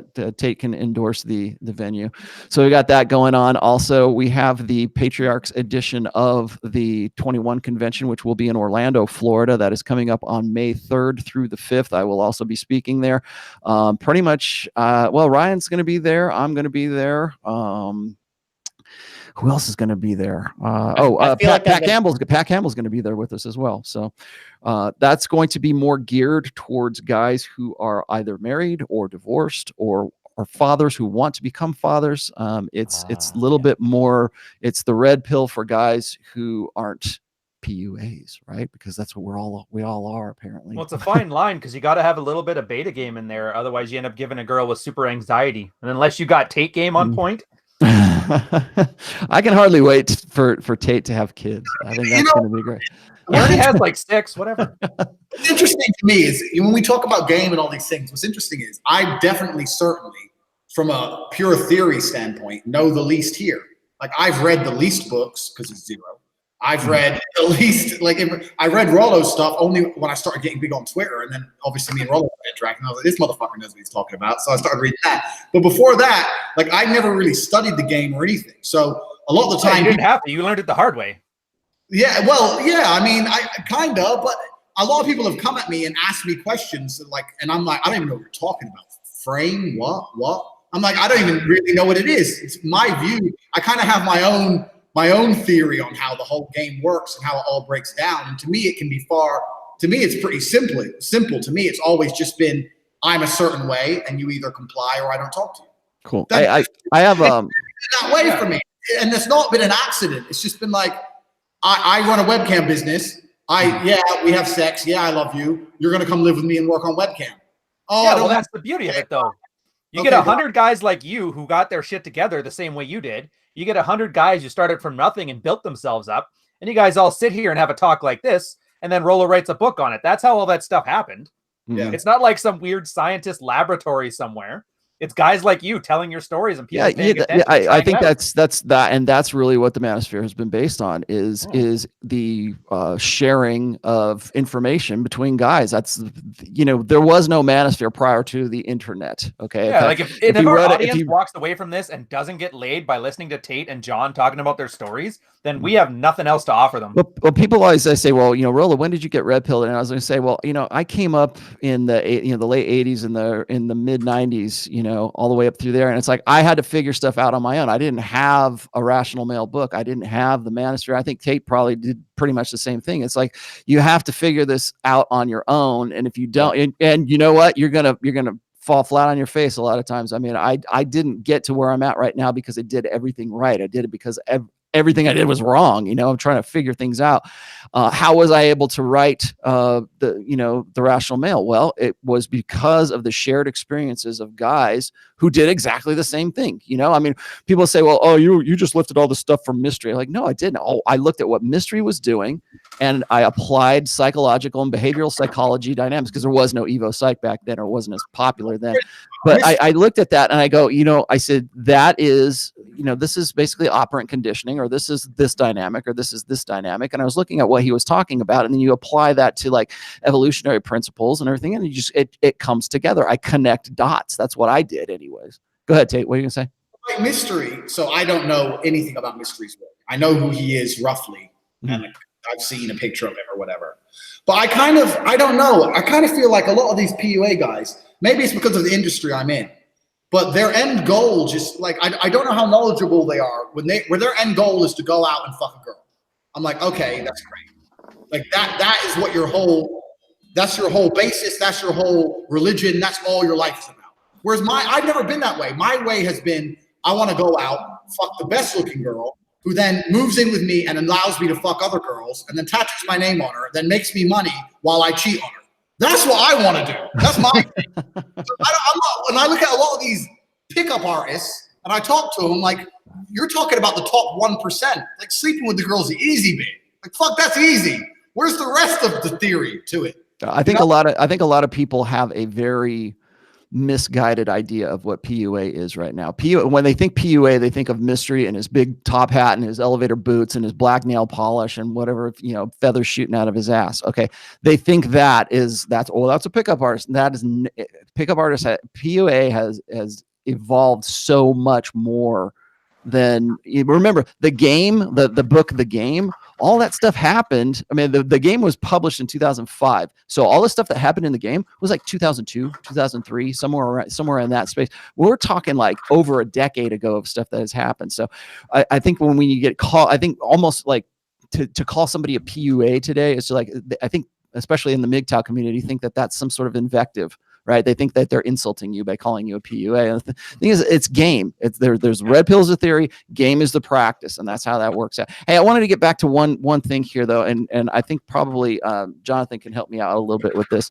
When I was writing that post about the essay that I was probably writing about the global versus the localized sexual marketplace, that came because I was watching I don't want to call it a documentary, but it was sort of an expose kind of thing on a YouTube channel called The Black Pill, right? And of course, these are the guys who want to just, you know what the Black Pill is. It's like these guys who don't want to, they want to. You can't fire me, I quit. Yeah, exactly. It's like, I don't know if, I don't want to really associate them with MGTOW quite so much, but I think that what it is it's these guys who have never been able to get sort of past the nihilism stage of unplugging. And so, but they're not wrong. A lot of the stuff that they show, I mean, the stats and again, it's their analysis is correct. I just don't think that the solution is correct.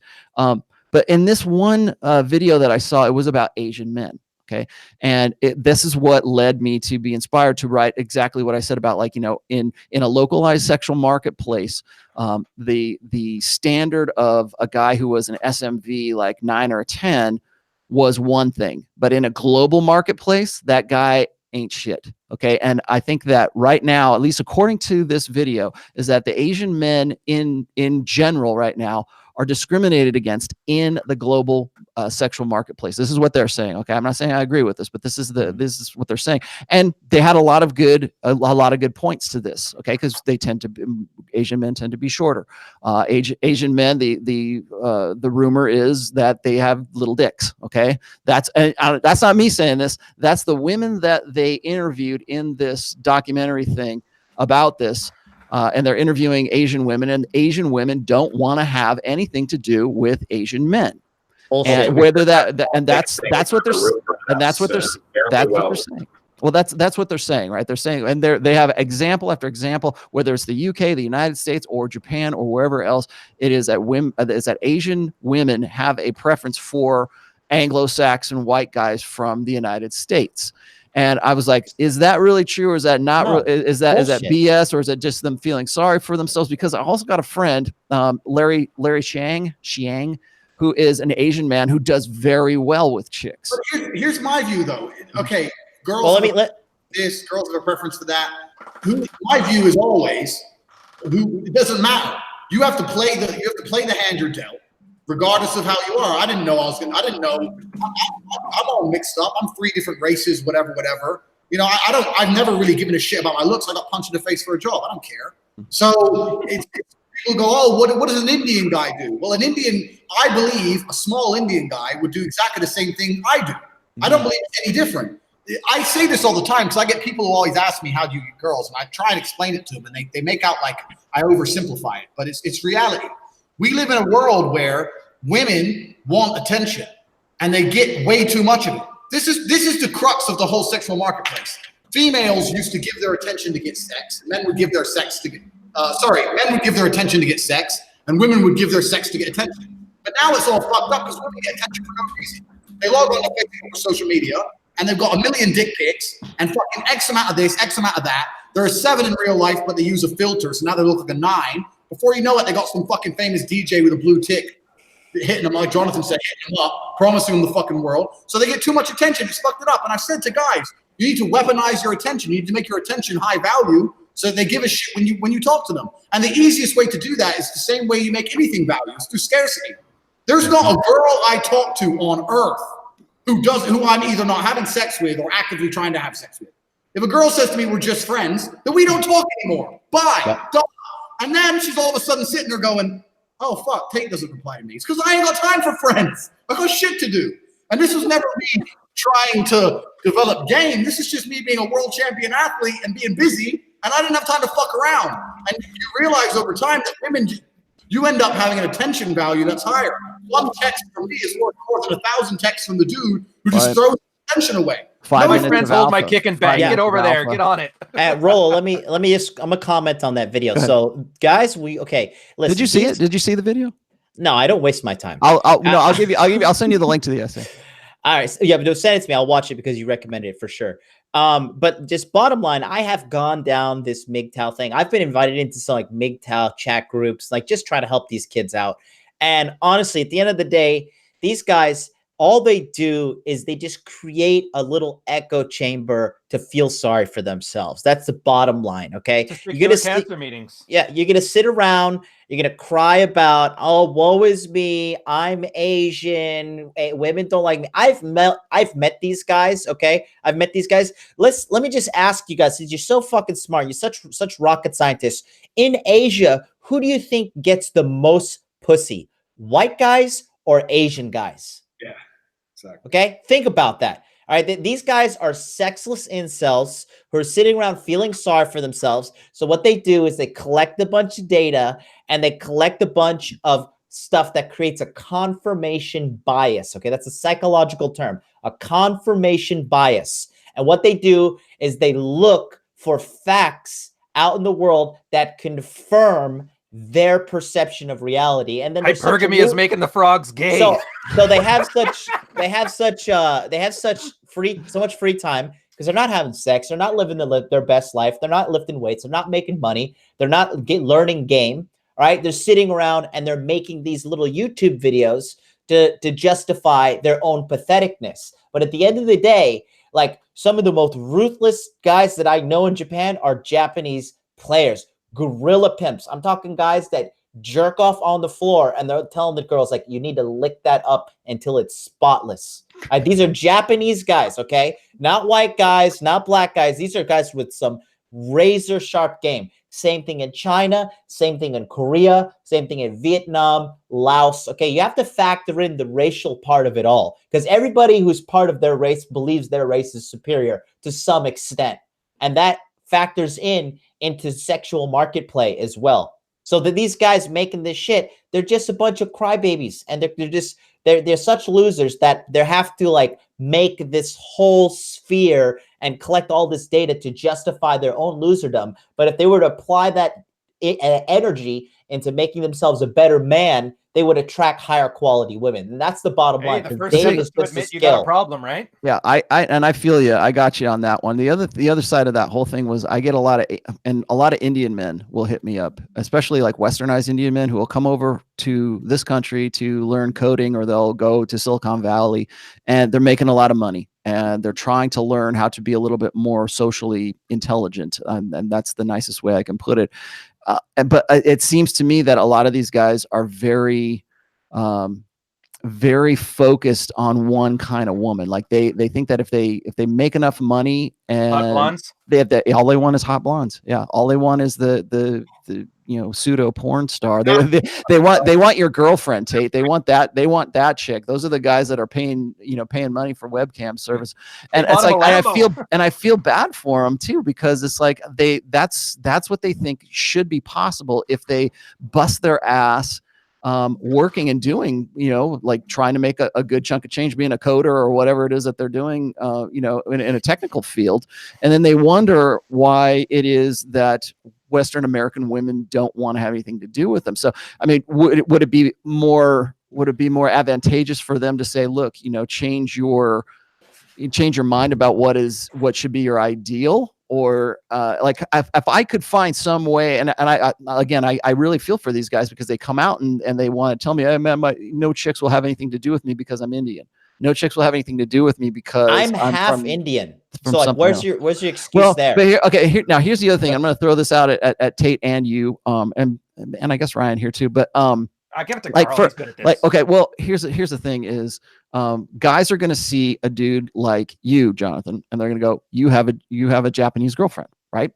So does not that say, well, you went over to Japan, things were easier for you, you picked up on a hot Japanese girl who preferred Anglo-Saxon Westerner, and are you not just the example of what they are saying should be true? Well, that's the thing. I came over here because I like super feminine girls. All right, American girls are pigs. They got no manners. The best way for me to describe the average American girl is frumpy. Okay, she's got her hair tied up in a thing. She's a little fat. She's a little bit of a slob. I just don't. I don't believe that that is worthy of me. Okay, and not to mention, just pull up the data. This data is just clear as day for all these black pill genius guys, right? You're so superior, you're so fucking mentally amazing. You know, divorce rates higher in the States. Girls are fatter. There's more STDs. There are more, like, just talking to an American girl, 9 times out of 10, you know, in these one of these metropolitan cities, they're just insufferable. So what I did was I just decided I don't want to deal with that. I'm going to go someplace where the women are delightful. And if I wanted to go back to the States and get a white girl or whatever race girl these guys want to hold in front of my face as like leverage, try to say like, oh, this is you can't get this girl, so you went to Asia. I would go get that girl too. I have had a variety of women. I just decided what I wanted to do with my life was come over here. And not only to mention, like, I had opportunities to go to like other shithole countries in Asia. I'm in Japan for a reason. It's the 3rd largest economy in the world. I am smashing home runs over here too. It's not like I just came over here for the pussy. It's like the money is the cake, and then the vagina is just the icing on top. All right, we got a super chat here from, and this sort of applies to what we're talking about here. Daniel Knightfield, thank you for the 499 pounds in British pounds. Low SMV ugly Asian chicks usually pair up with low SMV whites. These ugly chicks blame their own country folks. The low Are SMV you in the frame of a low up, SMV Asian girl? the low SMV end up with low SMV. Okay, what he's talking about here, I'll just quickly answer this. I think that this is a common mistake, but I understand why people make this mistake. They believe in what's called the social matching theory, and I've got a post about the social matching theory, which is like, all things being equal, you should end up with it's also known as assortative mating. You should end up with somebody who is of the same sexual market value as yourself. The problem with that idea right now is that things are rarely ever equal. And what I was just saying a moment ago is we now live in a globalized sexual marketplace. All that stuff that you can have your girlfriends right here in the town that you live in, but they have boyfriends in, Saigon or wherever, wherever else. But Tate, did you want to chime in on that? Well, firstly, if someone says, "Oh, he's with a Romanian girl because he has some money," I brought 3 girls with me, so I moved here with girls. That's the first thing. I brought chicks in. Second thing, for me, I get this all the time. The main thing people throw at me is that girls just like you for money. That's the main thing that I get. Right. That was going to be one of my questions. Is like, because we were talking about this on the ratings episode, where we're saying it's like, I think one of the things that actually got you into the conversation was that it is like women who are hotter, like the 9s, the 8s, and the 9s tend to have lower self-worth, and I don't necessarily think I agree with that entirely. I think it just sort of depends on the chick, but like a lot of people will see you, or they'll see that video that you explained, with you and the blonde. I forget what her name is, but you and her, and what guys instantly think is you're an abusive prick, and she is a low SMV or a low self-esteem girl to be with you. That's the easiest answer that everybody throws out is she must be low self-esteem, or she must be low quality to hang out with you. They're projecting their loserdom on the women. That's what's happening. Yeah. Well, that's because if that's true and he can do that as like a joke to make some money and nobody cares, then that throws their worldview astray. And your ego refuses to admit that maybe I was wrong. So they have to build as convoluted a story as they can about you, about Tate, about Carl, about everybody to justify why their stupid mentality still works. And that's why that black pill stuff sucks. Well, it's also because if you start to think about it, people always have to find a disqualifier. And this is a gamma thing, to go back to Rollo's reference to Vox. They always have to find a disqualifier. So with Tate's girl, she is obviously, 9 or 10, somewhere on that scale. So they can't say, well, your girl is fat or your girl is ugly. So they have to go with, your girl is stupid, or she has low self-esteem. They have to disqualify this and this and this that's wrong with her. Or, if you let's say you're with a girl and, some guy's like, well, she's a 6 out of 10 or a 7 out of 10, and like, why are you, your girl isn't even that hot, but you don't know if she's putting out porn star. That girl could fuck like Sasha Grey and cook like Julia Child behind the closed doors. And, you know, I'd be willing to put up with a girl who was like a 6 if she fucks like Sasha Grey and she comes into the bed in the morning with freshly made eggs Benedict every day.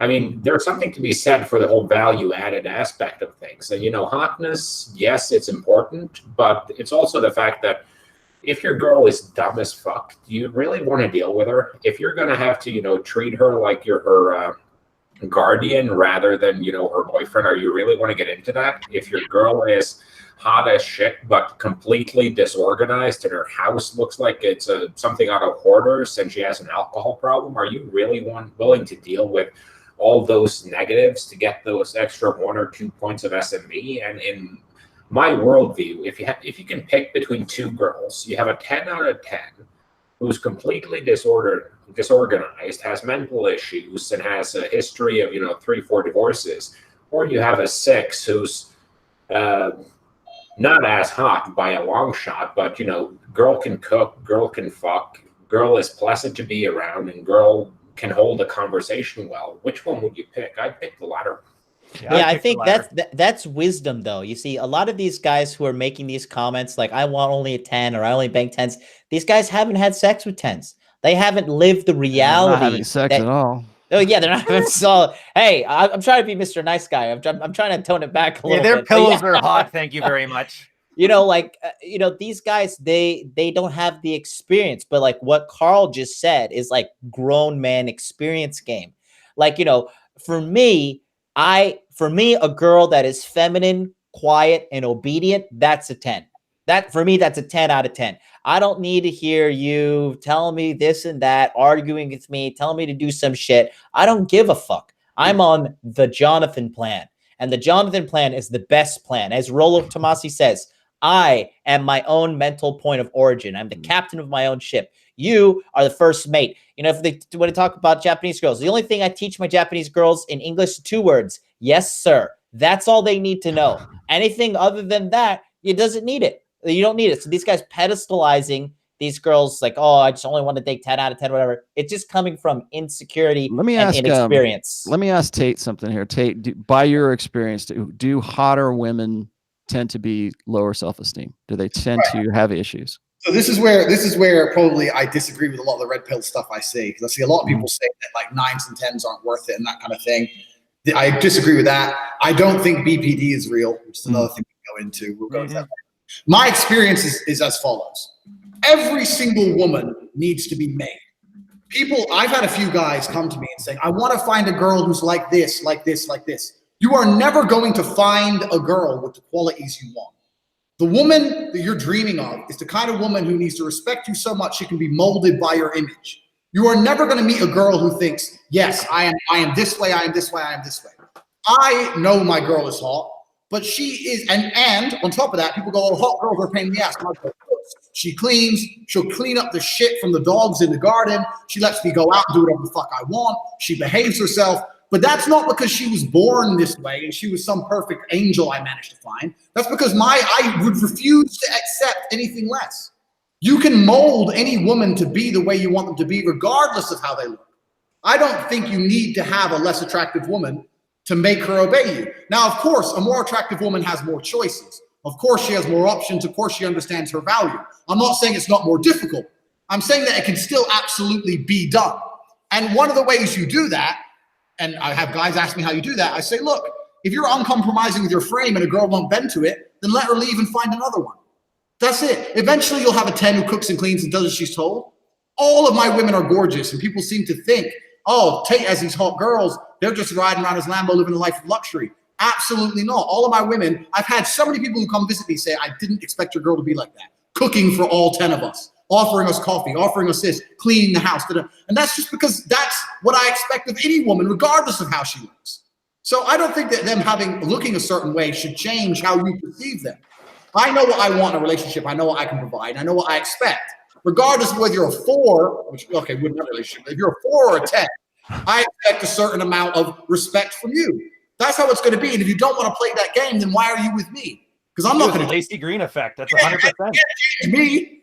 You know, so to me, I don't think the look has anything to do with it. I think I have this all the time. I had a guy who came to me who's saying to me, look, I need to find this kind of girl, this kind of girl. I can't find a good Christian girl. I was like, bro, your best hope is finding a nice girl or a girl you like and turning her into a Christian. You're not going to find the girl you want. The girl you want and you dream of doesn't exist. Right. You you make your relationship. You don't find your Tate is exact. He's describing the Lacey Green effect. You guys remember her? Yes. She's like a 5 out of 10, a little bit of chubby, super feminist, all that stuff. Found some good dick, and all of a sudden now she's red pilled and she's talking about traditional stuff and bringing it in. And good women are not found; they're made. Exactly. That's what I'm saying. That's where they're like the this is like, you know, softcore pimping right here. But you have to listen. A woman, a lot of you guys, like, you have problems with women because you don't constantly lead them. That's why they cheat on you. That's why they run away. Is because you get this like illusion in your mind of like, oh, I'll just give her equality. I'll just let her do what she wants. And all that ends up doing is opening the door for another man to come in and lead her away from you. Women are constantly looking for leadership and guidance. Why do you think all these women sign up to be volunteers? Why do you think women join religion? Okay, they instinctively want to be led. And you as a man, you are cursed with the burden of leadership. You always have to lead her. You have to mold her. All right. I fucking, you know, guys, you know, I fucking love Donald Trump. Guess who's fucking loves Donald Trump too? My girl. Guess who wears Make America Great Again shit too? My girl. Why? Because I tell her that he is Donovan. You know, Donovan did a whole show about that, like how if a chick is like, if you have like this, I think it's called Nick Krauser will call it like deep conversion. If your chick is like totally into you, she will start becoming interested in the stuff that you're interested in for no other reason than she wants to have some sort of like intimate association with like who you are and what you're about. Yeah. So like if you are, like he was saying this about his girlfriend, like if she's not a Philadelphia Eagles fan, like within a few months of hanging out with you, suddenly she's wearing, you know, Eagles jerseys or something like that. You know, she starts to, it becomes manifested. Her mentality becomes manifested in her behaviors and her attitudes. That's the same thing was kind of true with what was it like if a woman if you're with a chick and suddenly she takes an interest in something and you don't know what the hell she was taking an interest in, why she would be doing that, it's usually because there's another guy that she's interested in and you're on the outs with her and she's interested in another guy. So suddenly she gets into whatever that guy's hobbies or interests are, and that's how you know that she's been cheating on you. I do want to say that I think Tate's 100% right about this, and Jonathan too, is like you have to be the director. You have to set things up for it, because like when I'm and I noticed this early on when I was because I've been an art director for this liquor brand for a very long time, and I used to have to do television commercials, or I would have to direct like photography and things like that. So if we had girls there, I would have to tell them what to do. And you know, at that time I knew game, and I was still, you know, writing what I write, and I would apply what it is that I know with respect to game and red pill understanding to my workplace, right? I had to deal with, in a way, I'm kind of like a lower level Tate in this sense, because I have to pick the girls to come and do the shoot. I have to pick the girls to come to my liquor promos. I have to pick the girls, you know, and then I have to work with those chicks. And then I have to, and there has, you know, I learned over the course of doing this for so long, the qualities that a chick has to have if I want to hire her for a gig, for whatever that is. But I also learned this, is that when I'm directing those commercials, or when I'm directing, you know, photography or whatever, I find that chicks get more attracted to you because you are commanding them, because you're telling them, because you are, first of all, you're assuming authority, and they don't have that very much. I think a lot of women today presume that they're strong, independent women, right? What I'm talking about right now is Western American women. These are the women that I have to pick for, whether it's in Vegas or it's in Miami, wherever. The Western women. And I think what happens is when you get onto a shoot like that, or when you get into a situation where women, because it's the job, They have to take direction from a man. That's why women like fall in love with their bosses. That's why women fall in love with the guy who is the creative dude who is saying, you need to do this or we don't have a job here because this is my vision and this is where we're going to go and you're going to follow my vision. Women want that. That's when we talk about how women want like this masculine dominance, right? Women to take that and they go, oh my God, he's a dominant asshole. He's just the side of being an abuser. It's like, no. Dominance is not necessarily a bad thing. It's not, I mean, being domineering is one thing, but being dominant and being in command of the situation. I have another post called command presence. It's what police use whenever they're on a call or whatever they're doing. They assume the psychology of command. And women are attracted to this. They want that direction. And so exactly what Tate's talking about. That's why he has basically a soft harem right now, is because they want direction. They want some sort of, they want some kind of structure, some kind of regimen for them. And I learned that on these shoots where I would suddenly start like saying, okay, you need to go here. And then I had to be really, really careful of that because the chicks would get like attracted to me. They would get hot for me. And I'm like, oh, and I didn't realize it at the time, but now I figured it out. And so that's kind of like people want to know, well, how can you use the red pill and other things other than like intersexual dynamics? There's one right there. So go ahead, John. No, I was just gonna say you're spot on. Like I don't know if you've ever heard this, but like sometimes I do I do counseling sessions with a lot of guys, consultations or whatever. And so a lot of these guys, what they do is they get in a fight with the girl. And then they don't really understand. They end up leading themselves out of the relationship. They ask the girl like, "Oh, so what? You want me to leave?" And the girl just stands there quiet. And then he's like, and then the guy's like, "Okay." Then he decides to leave. Or like, "Oh, what? So you want a divorce?" And then she doesn't say anything, and he just assumes it. He doesn't realize that they're subtly going along with him. Like women, they don't have any rhyme or reason. They don't know where they're going. They crave a man's hand of guidance in this life. Every single fucking woman, because when you set these boundaries up and you tell her how to be, how to dress, how to act, this is a form of security. She feels like, okay, if I abide by these guidelines, then I will be safe and protected. So I should do this. That's why these girls do it in Islam. That's why I do it in Christianity. That's why guys like me who constantly lead the relationship, like guys like Tate, Ryan, all the guys in the panel, obviously, that's why we have success, because we're not afraid of putting ourselves first, our needs first, and leading them all the time. It's not easy being an alpha. Think about it. Yeah. She fucks you. She cooks for you. She treats you well. She acts nice in front of your friends. She makes you look good at parties. Like the least you could do is give that to her. I think it's a very fair trade. I knew as far as value goes. I knew this question was going to come up, and I'm glad I got a $9.99 super chat for it. Thank you, Red Man Anon, because I was going to ask this anyways. Red Man Anon says, I agree that you mold the girl instead of finding one, but I think it helps a lot if she already has good values established by family, culture, etc. Otherwise, you're saying you can't turn a hoe into a housewife. Yeah, you're just mitigating risk at the same time. She has a bunch of red flags. You're just mitigating risk, making sure she comes from a good family, has clean, she's not hooked on heroin, and she's not have a gambling problem, a shopping problem. It's like different, like giving her enough rope to hang herself with. Yeah, different qualities of clay that you can mold. Like the better the quality clay, the better sculpture you can make. Hey, go ahead. You had something to say about that. Yeah, this is going to link into like 3 or 4 subjects, but for me, this is super important because of what I'm looking for. So, like, my view, I'm totally over fucking girls for the point of fucking girls. I am not interested in that anymore. I want money. This is literally, I'm at that point now. So, for me, when I see for the girl, everyone's like, she's hot. I'm like, yeah, but she won't work. I'm at that level. I don't care if you're fucking. Alina Shishkova was inboxing me. I didn't bother flying to Russia to meet her. I had it at that. Fuck.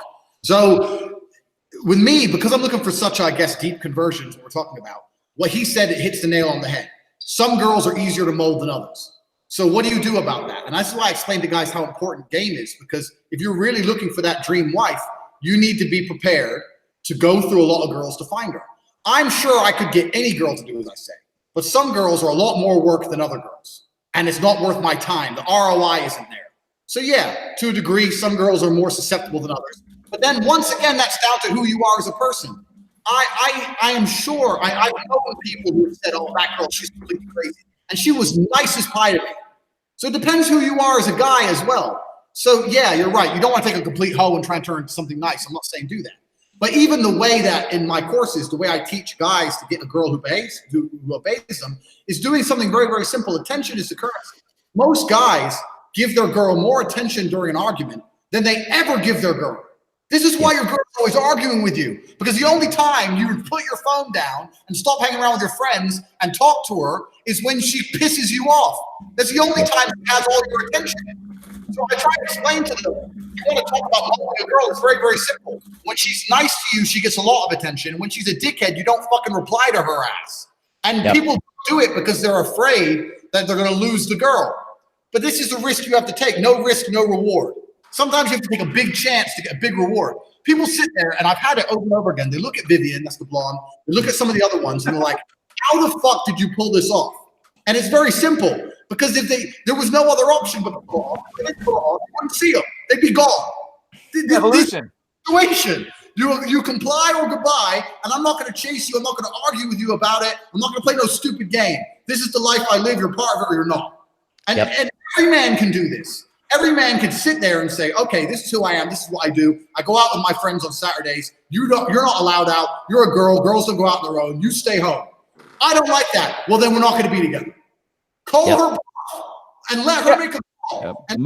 That's mode one right there. Hey, Tate, does Tate remember your first story you ever told me? I remember this because you said you moved to Romania. You had 3 girls with you, right? Yeah. And if I remember right, when you first came there, you talked with 9 or 10. But 6 of them weren't worth the hassle. They didn't want to jump on your bandwagon, but the 3 did. Yep. So people forget when they see you with your 5 hot girls, your 10, however many it is, they forget that there's like 3-4 times worth of that didn't want to put up with your shit, or they didn't think it was worth it, or for whatever the reasons are. Exactly. Yeah. This is the thing, and this is another thing I teach in my courses. There's no magic pill because there's outside influences. It doesn't matter how fucking smooth you are. If I talk about outside influences all the time. You could be the best PUA in the world. If a girl's granddad just died, you're not day gaming her and same day banging her from the fucking mall. There's outside influences. So I lost some of my best girls because they couldn't move because they didn't want to leave their dog. Like, things like that affect it. So there's a huge numbers game element to all of this. But if you have enough of them, a certain amount will comply. This is why I say to guys, when they say, oh, this girl won't know, because you got one-itis, bro. Fuck her bullshit. Get another girl who will. And then she's going to see some competition. She's going to start to behave herself a little bit better. Yeah. This is the reality of the world. And people, the reason every man knows this, but they don't do it because they're afraid of ignoring their girl because their girl's going to run off with someone else, or the girl's going to start going out with their friends. And let me explain something. Let me lay this down how I say to my guys. I say, look, if my girls have no male friends, 0, and that is an unbreakable rule, 0. And people say to me, how do you do that? And I say, well, I explain that I will not take a girl seriously who has male friends. If you want to be with me, you don't have male friends. If you have male friends, we're never going to be serious. I'll fuck you now and again, but we're not going to be serious. If she chooses her male friends over being serious with me, then she's going to fuck one of them eventually anyway. So I might as well just get rid of her now. Medium is the message. To get to the point. They just think, oh, I need to keep her. She's hot. Maybe, okay, you can have your friends, but please don't do this. No, comply or goodbye. It's the only way to do it. And if you do that, you'll end up with what you want. It's that simple. This is how I accidentally learned game. Was just saying no. Okay, bye. I'm gonna turn this over to Carl real quick because he's got something to add in here. But I wanted to throw one other thing. I love how you're talking about you're over women right now. You get to a point like right now, like sex to me is I've been having sex since I was 17 years old, semi-regularly or very regularly since I was 17 years old. Okay. God, that's so red pill. Yeah. Okay. Yeah. Oh my gosh. But hey, I was a kid of the 80s. We wanted to have sex. We didn't. We weren't trying to figure out how not to have sex. Well, it's true. That's what these guys are doing. They're like making excuses as to why they want to not have sex. So what I was gonna say is that is once you get to that point, like, and Tate was probably at this point a long ass time ago. He's saying this right now. Like, what is it? I'm over women. I want money right now. That didn't happen yesterday. He's probably been like this way for a very, very long time because he's figured it out, right? He's figured out the mystery of women. Like most guys think that women are a mystery. In fact, we encourage guys to believe that they're these mystical, magical creatures that there's just this capricious force of nature and we don't know what to do with them or anything like that. And if she, wants to get with me, well, then it's just because God gave her to me or it was just a fluke, right?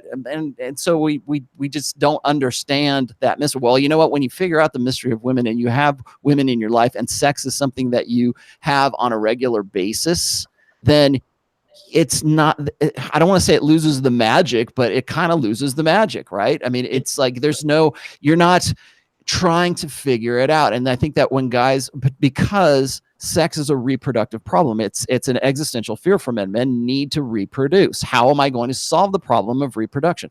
Once you've solved that, it's not a mystery anymore. She's not some magic. The feminine mystique just falls by the wayside. And so what's left after that? Well, you can either just give up and go be some fat fuck and, and work your 9-to-5 job, or you can say, you know what? I figured this shit out and now I want money. Now I want to be the best version of myself as possible. Now I want, so there's when guys hit me up, I usually see there's kind of two kind of guys that hit me up for counseling. And the counseling guys are, how do I get my girlfriend back? How do I figure this girl out? How do I work my Tinder game? And it's all this game kind of stuff. And then there's the other guys who are like, I understand. I've understood what you've been talking about for a very long time now, but I couldn't put it into words. Now, how can I use all of this knowledge to better my life, right? It's not, they're not just focused on one thing. I think that when we badmouth PUAs or when MGTOWs badmouth PUAs, or just, I don't want to give them too much grief. When anybody badmouths PUAs, it's because they think that all those guys do is focus on just getting laid. How do I get laid? How do I get laid? Like they're walking on with a big heart on. Like, are you going to get me laid? Can I get laid over here with you? That's what they think of as the stereotypical parody of a PUA. And game is so much different than that right now. But they think that because they themselves have not figured it out. They have not figured out the mystery of women right now. Tate has figured out the mystery of women. I would say probably everybody on this panel has probably figured out the mystery of women. Yep. Where do you go now? What do you do now? Where do you go from there? So anyways, Carl, go ahead. You're up. Yeah, I was going to share and give some more personal info. My grandparents were married for, let me lead into this. Normally, the red pill is what your brothers, your uncles, your dad, and your dad's friends are supposed to be for you when you grow up. Mm-hmm. The men of your tribe are supposed to tell you either implicitly by example or explicitly how to deal with women and what women are like. However, we've totally killed that in the past, let's say the boomers and beyond. That has been removed from our culture. Mm-hmm. Now, I preface with that to tell a story. My grandparents were married for 60 years. And my grandfather near the end, my grandmother was going to the home he was staying in and feeding him every day. She was spending like 6, 7, 8 hours a day just being there, visiting him. And most days he couldn't even remember that she was there.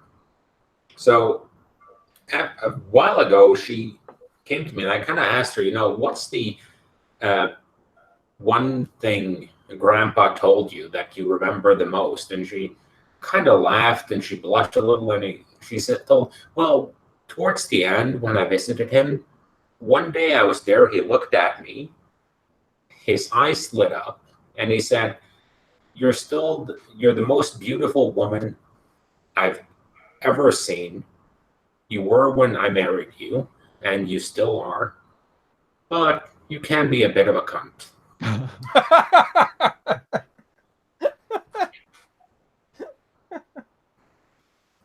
Best neg I ever gave to my wife was one time we had just had sex, and so I was checking her out, like she was getting dressed, and I was looking at her, and she's like looking back at me, and she's like, what? And I was looking at her butt, and I go, let's just keep your ass that way. Yeah, I just want to add something in, just like, because we're talking about game and girls around the world.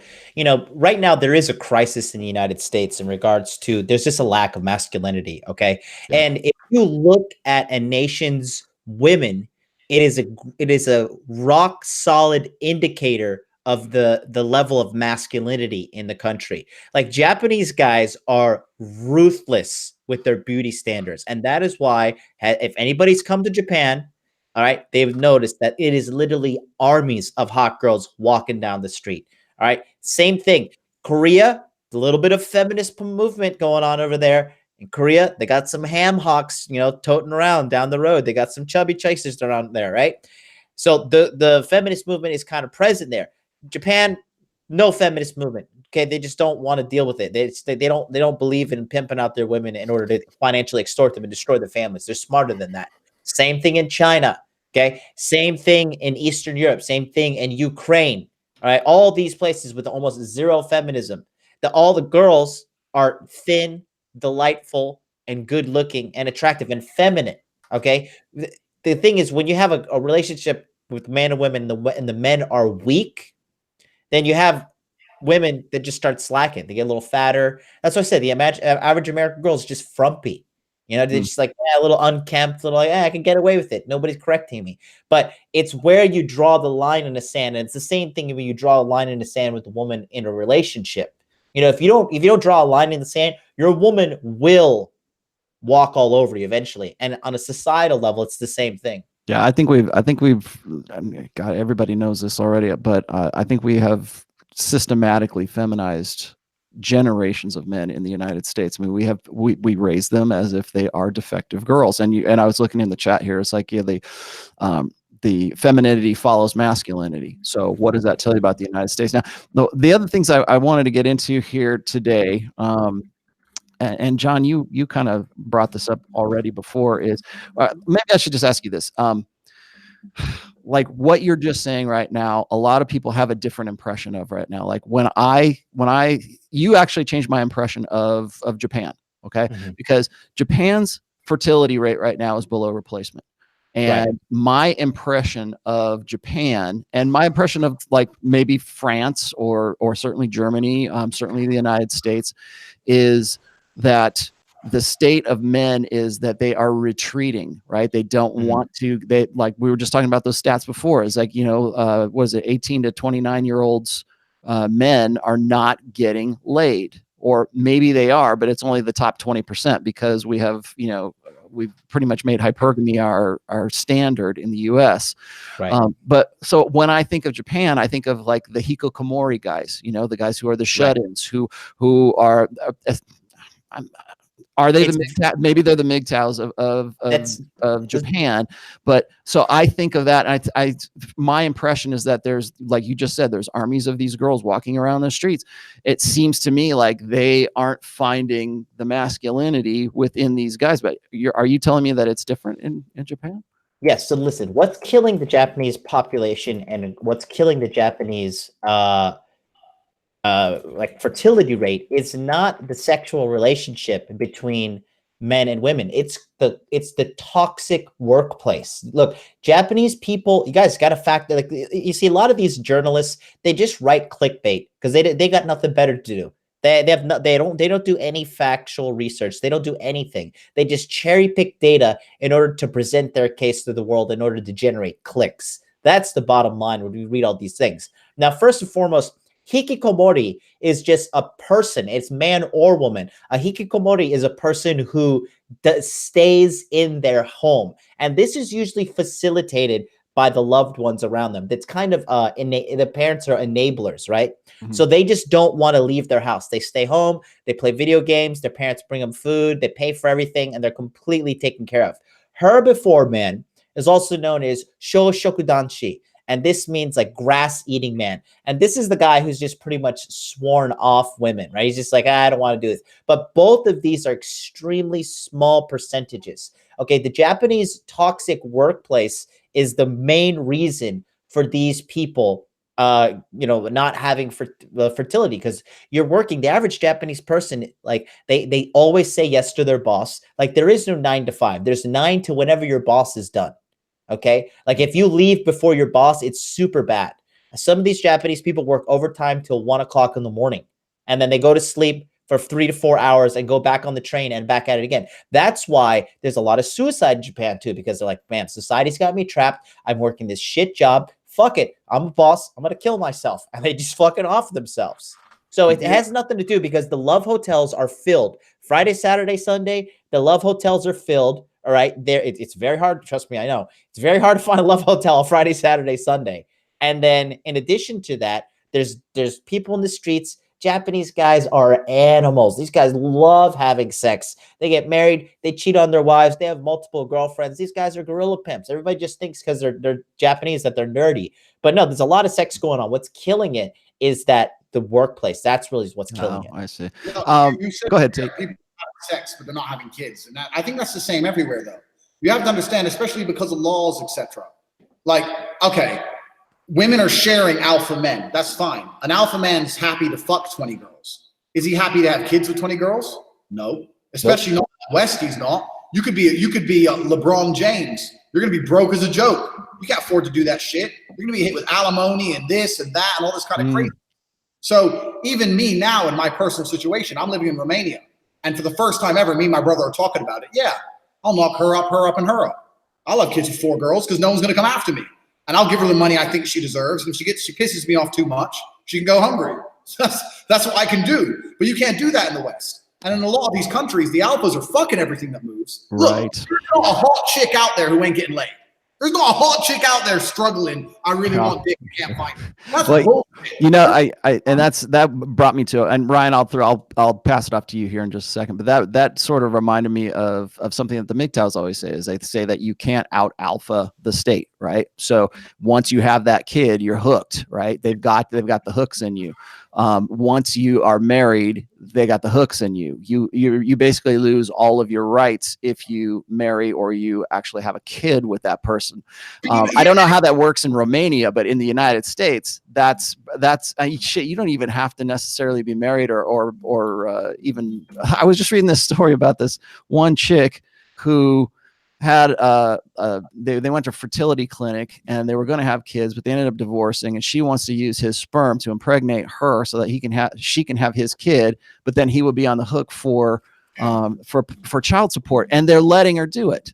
And there's another one where this chick was like giving this guy a blowjob, sucked him off, took his sperm, and impregnated herself with the sperm. And then now he's on the hook for child support. And it's like, it's like we've moved away from marriage to a child support based system. But like, what do you have to say to guys who are like saying, well, you can't be so alpha that you can't be taken advantage of? I agree completely in the Western world. If you live in the Western world, I just told you my story of how my life was fucked up. That's the Western world. That's one of the advantages. That's one of the things get out. Yeah, advocate leaving for. Not because the girls are easier or better. Just get out so you can fucking live a normal life without getting screwed. Yeah. Well, Go ahead, sexual Ryan. NIMBY is what it is. Think about it. If you're a taxpayer, I'm not going to pay for her to have a kid. No, let him pay. That's what it is. It's just NIMBY. But the point I'll segue into this too, and the MGTOW guys, like I almost was one. When I first joined the military, I was sailing so much. I didn't have time to spend 3 weeks wooing a girl to maybe hopefully have sex. I was only in for 2 weeks at a time. And then I'd be gone for 3 months. And it's funny, like a lot of the MGTOWs and the Black Pill guys, what do? They play video games. I'm an 80s kid. I was raised on 8-bit Nintendo, so I get the video game thing. But at some point, I realized, like, what else are you going to do with your life? Like, yeah, the game is hard. Yeah, the game is rigged, whatever. You got something better? Yeah. And this is the part that I really loved about the mystery method. And I know Tate doesn't like reading up on game, learning all the terms. But for me, the joy of it was when I read mystery and he broke it down into 3 different stages, and each stage had 3 different sub-stages with mini bosses and all this stuff. I'm like, oh, this is tapping into that childhood joy I would have for playing Nintendo. And it was gamifying dating, so it became fun again. It wasn't about sleeping with women because it validates me as a person. It wasn't for sleeping with women because I got to save the West or DNA or laws and all that. It was just, for me, it was, where's that next hit that I can get? And for me, it's just, for sailing, it was easy. When I did my job really well, when I had the captain inviting me to his cabin for drinks and we could talk shop when I was still an ordinary seaman, like that was my workplace hit. I was basically crushing it 7 levels above where I was there. But then sexually, it was boring because it was frustrating. But then once you learn game, it's so much fun. It's like, oh, let's try this opener. Or you'll play a game with your friends. All of you guys have probably played a game with your friends where you're like, look, I want everybody to go get shot down by women. And the first guy who doesn't get shot down, he's paying for the drinks for the night. And so you actively try to get yourself shot down. And then you eventually learn it's kind of hard to get shot down when you really don't care. Go ahead, Carl. Yeah. Yeah, I was going to say something similar to Ryan. That's why I'm getting very much into Tinder game after doing, day game and night game, because it's kind of like playing a game. Like, how do I tweak my profile to appeal to the most women? What openers get the best responses? How quickly can I convert a girl from text to a meetup, and how quickly can I take her from the bar to my house? And it's kind of a game, and I'd be tempted to put a scoreboard up on my bedroom wall if it wasn't for the fact that probably wouldn't go over too well when you bring a girl home and you're like, home 3, away 2, and it's like, what does that mean? Well, that means I brought 5 girls here and I banged 3 of them and 2 of them left. Shit. But that's what's enjoyable about it. It's just guys take it so freaking seriously, and that's why I have an issue with the whole TradCon, let's save the West. Your marriage is going to be the catalyst to rebirth Western civilization and turn this back into the patriarchy it always was supposed to be. It's like, you're putting a hell of a lot of pressure on a guy who's unable to talk to a girl because he's scared she'll kick him in the nuts. It's like the whole Western civ rests on your shoulders, and if you don't bang this hoe and turn the hoe into the housewife and wife up that slut, get the white picket fence, 2.1 kids, and make the marriage work for 60 years until you're both so sick of each other that you commit murder-suicide. I'm not sure who's going to pull the trigger, but it's going to happen. Then it's all your fault when Western civ dies, and it's like, Jesus. Yeah, well, I've talked about this before. Is the TradCons don't want the red pill. They want a time machine. They want to go back in time to a golden era that really never really existed, if you think about it. But they want you to save the world for their children. Exactly. And they want me to change my message because because they think it's going to save their tribe, basically, is what it ends up being. Hey, before we're getting pretty close to the end here. We're getting pretty close to the half-hour mark. I wanted to throw out a couple more things here. If you haven't heard already, the 21 Convention Poland will be held in Warsaw, Poland in July 18th through the 21st. From what I hear, it's a really great venue. I've seen some pictures. And then the Patriarchs Convention is coming up in May 3rd through the 5th. If you haven't got tickets for that, the price of those tickets is going up, I believe, by $500 pretty soon. So it's jumping to the next more expensive phase. If you have not got your registration for that yet, if you haven't made your plans, now is probably the best time to do that. I would give you my link, but there's other people here who are actually speaking, so I don't want to. Anyways. Before we break though, I did want to give Tate one quick question here is why don't you think BPD exists? Buckle up, gentlemen. Yeah, I know we probably should have saved it. We should probably save this for a whole. Well, we've talked about this before, but go ahead. Here's why BPD ain't real. Because they're all crazy. Right. Here's why BPD ain't real. So first things first. Like I said, because I'm after money. Some people will disagree, but I'm pretty sure I deal with 9s and 10s, or 10 doesn't exist. I deal with extremely hot girls. If I meet a 6 or a 7 and she's pleasant, she can't make me money, so I don't give a fuck. Don't talk to her. I only deal with hot girls. Now, when you're talking to a beautiful woman, this beautiful woman she's been flooded with attentions from the age of 16, maybe 15, maybe 14. Successful men, multimillionaires, athletes, movie stars have been desperate to talk to her as a 15-year-old when she has achieved nothing. They are bound to be narcissistic. There's no way you can live in a world where everyone wants you so much and you don't develop a degree of narcissism. So my point is this: every single 9 has BPD because they're all narcissistic psychos. So is it even a condition if everyone has it? What it is you have women who are super high value who get away with more shit than ugly girls. And you have to have enough game to put her shit in check. Every time I talk to a guy who's like, oh, but I had a BPDX, I say, okay. And then what happened? They go, then I learned red pill. Maybe she wasn't BPD. Maybe you just didn't know shit.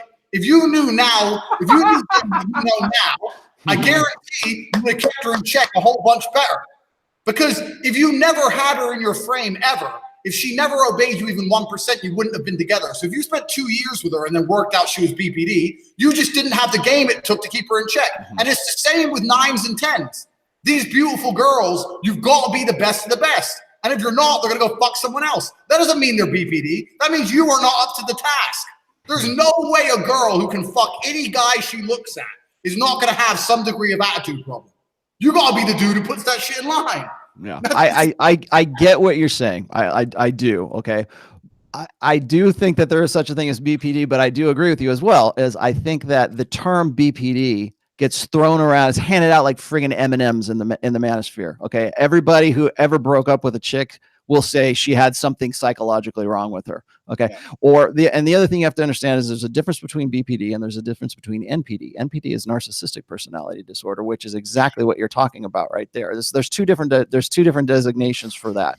I honestly, I do think that there is such a thing as a BPD person, but that's the problem, I think, is exactly what you're talking about here, is that we have entertained women's well, first of all, we've standardized hypergamy, but we've also entertained their entitlements. So they all believe that they are entitled to, whatever it is as a strong, independent woman. So like a woman who's like a, 5 or a 6 with fuchsia hair and underarm pit hair, whatever, she thinks she is just as entitled to whatever it is that hot 9 is entitled to at the same time. So we have developed where we've socialized women to believe that, well, to be hubristic, first of all, to be prideful, and also to be to be narcissistic, which I believe that women are always going to be solipsistic no matter what. There's a difference between solipsism and narcissism. And I don't have the time to go into the details of that, but I have 2 essays on solipsism.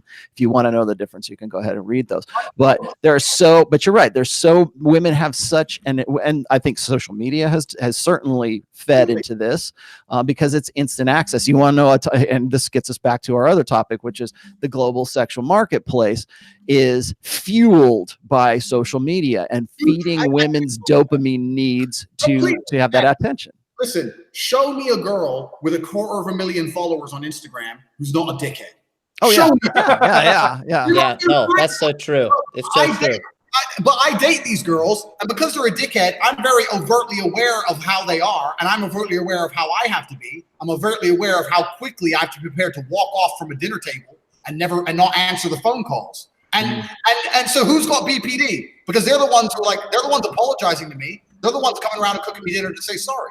So another guy will date her and say she has BPD. And my answer is, no, she doesn't got BPD. You were just too big of a pussy and put up too much of her shit. To put up with it. You're not gonna find a girl who ain't gonna give you shit. You've got to be the guy who doesn't take it. Yeah, you've got to be the one who's in command at that point. You've got to be the one, and I 100% agree with you. I think what happens is like we want to find some easy categorization for what we think of women. So disqualifier. The other thing is also like guys claim to be like Asperger's, or they claim to be autistic when really they're just kind of low on the social intelligence side of things, or this, they're on that spectrum of some part, but they want it. I think we throw out the word Spurg, or we throw out the word Asperger syndrome, whatever, in the same sense that we throw out the word BPD for women. Go ahead, Brian. You were going to say? I was just saying inexperienced. I was just going to wait till the end though for when we start pitching our shit and saying our last words. Okay, well, let's do that right now because we're coming up on it. This has been a. We start go ahead. I'm going to jump in because I agree with you that the term BPD, guys throw that term around to justify why a given situation happened to them. Now, in my case, my ex-wife was diagnosed with BPD, and the bitch pulled a knife on me, so I'm. Not really with Tate when he said that it doesn't exist, and I have the scar to prove it. But the point being that I think he's right too, that guys will put up with way too much shit before walking away from the dinner table, and that kind of conditions girls to give them more shit, because girls will give you as much shit as you accept. Yes. And if you keep accepting more and more shit, they will keep giving you more and more shit. And a lot of guys just condition their girls to it. And we have a culture existing outside of this that is basically telling girls that even if you're like 450 pounds, you're on my 600-pound life, and you're sitting on a bed being fed deep fried Cheetos by your cock boyfriend, you're entitled to a guy who's 6'2" with 6-pack abs and who makes $1 million a year and who travels the world on his private plane. And I think that's a major issue. And I usually say that lack of confidence is to men as entitlement is to women. Because a guy with no confidence is a guy who's more or less worthless. But a woman with a massive sense of entitlement is writing checks that her pussy can't cash. Like if a guy is Elon Musk and he's built multiple billion-dollar businesses, he's a celebrity, he's making money. Well, Elon is still blue-pilled as hell, but let's assume Elon was red-pilled for this analogy to work out. Yeah. That guy is kind of the 10 out of 10 guy. He earned that entitlement.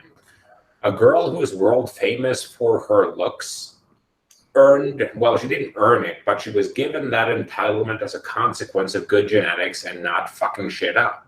Like a 10 can turn into a 5 real quick if she starts doing crystal meth.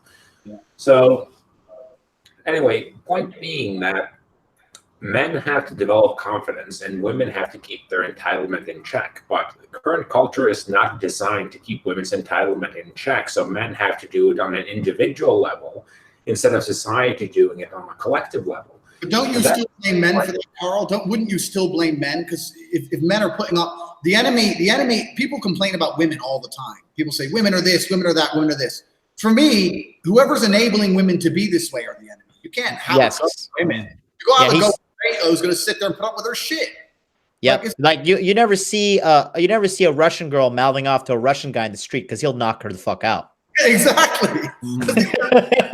You know, I just to tag something. The point I was getting at was that men have to keep women's shit in check, and if we're not doing it collectively, it has to be done on an individual level. Because in most cultures, if a girl was being rude, if she was mouthing off, if she didn't cook, didn't clean, her father would kick the crap out of her. Exactly. Then her mother would kind of wash her wounds and tell her, well, you know, if you weren't being a little cunt, your father wouldn't have had to kick the shit out of you. Yeah.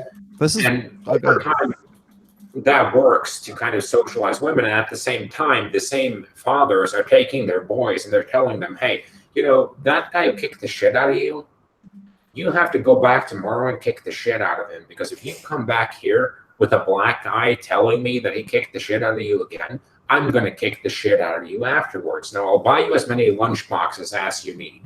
Let me know if you need them with a gun inside, but either way, you're solving this fucking problem. Yep. Yeah, I was going to say is that right now, women are so crazy and entitled today that it's easy to mistake it for BPD. I mean, it's we expect this kind of behavior right now. It's like if I go and I look at my Twitter feed right now, I'll guarantee you there'll be some example of some 24-year-old blonde teacher who had sex with her 13-year-old student. Dude, you got a collection going on. I got a huge collection. It's what's interesting to me is like nobody wants to talk about that. If it had been like guys, you know, an epidemic of guys doing the same thing to female students, you think we wouldn't hear about it? Well, I was just going to say is that I think that one of the reasons that women get to the point that they're at is we expect men to be in control. We expect men to bear responsibility. We've talked about this. It's men have 100% responsibility and 0% authority, or they're believed to have 0% authority. And it's really hard for guys to give themselves permission to be the ass kicker, to be the guy who's going to because we teach our guys that they need to be more feminine. We teach them that, you know, that they need to be in more touch with their feminine side, and they need to listen, be better listeners for women. And we still have all of these checks and balances against men's more base nature, which is like, we want to get laid. We want unlimited access to unlimited sexuality. And when we constantly teach men to have those checks and balances on that part of their nature, but yet for the last 50, 60 years, we have unfettered women's hypergamy. So they can just go be as nasty as they even call themselves nasty women, right? They can be as nasty as they want. There is no checks and balances. And that's what you guys have been talking about here. If there's no if there's no buffer, if there's no guy that is who will say, you know what, if you don't play by my rules, if you're not in my frame, get the fuck out. You know what I love about this panel right now, Rollo? 5 different guys, 5 completely different lifestyles, one singular message. Like, and you listen to this guy, you listen to Tate, you listen to John, you listen to Carl. Not one of you guys are talking about subjugating women. All you're talking about is enforcing your boundaries. Absolutely.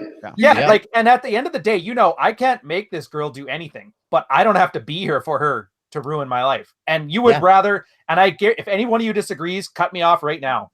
You guys would rather burn your life to the ground than let a girl take it over and run you over with it. Yep.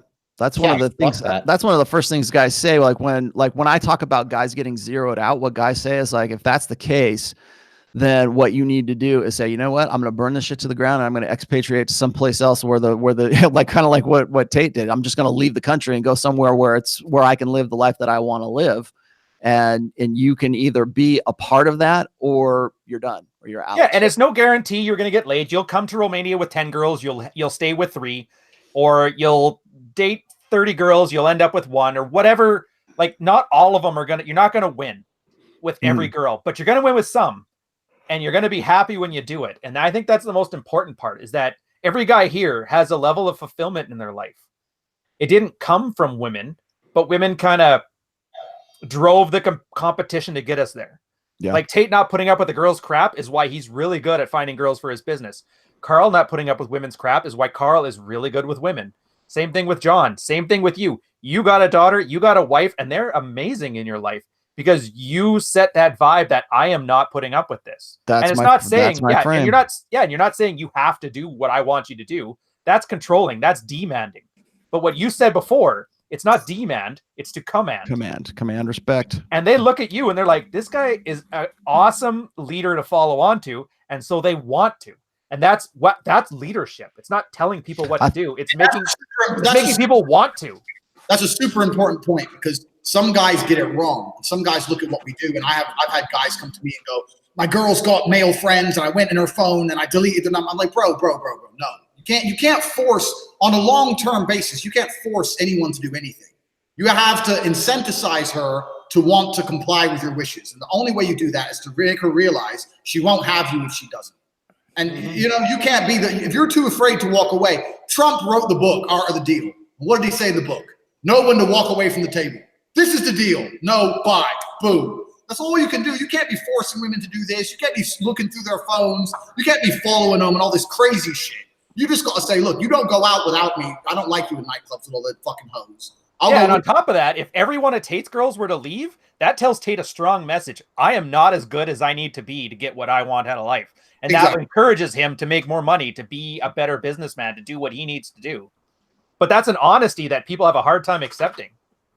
Well, one of the things one of my favorite game quotes ever, or I got from the game forum, was if you undress a girl and her bra and panties are matching, you were not the one who decided that you were having sex that night. Right. Very true. That's a good. I like that. That's a good indicator. You know, and the reason why I love that one is just for the fact that a lot of the time it's like, the ball's in your court. Everything is on you to make this happen. But most of the time, a game is like dancing. It doesn't matter how good you are at the dance, how solid you are at leading, how solid your costume is, etc.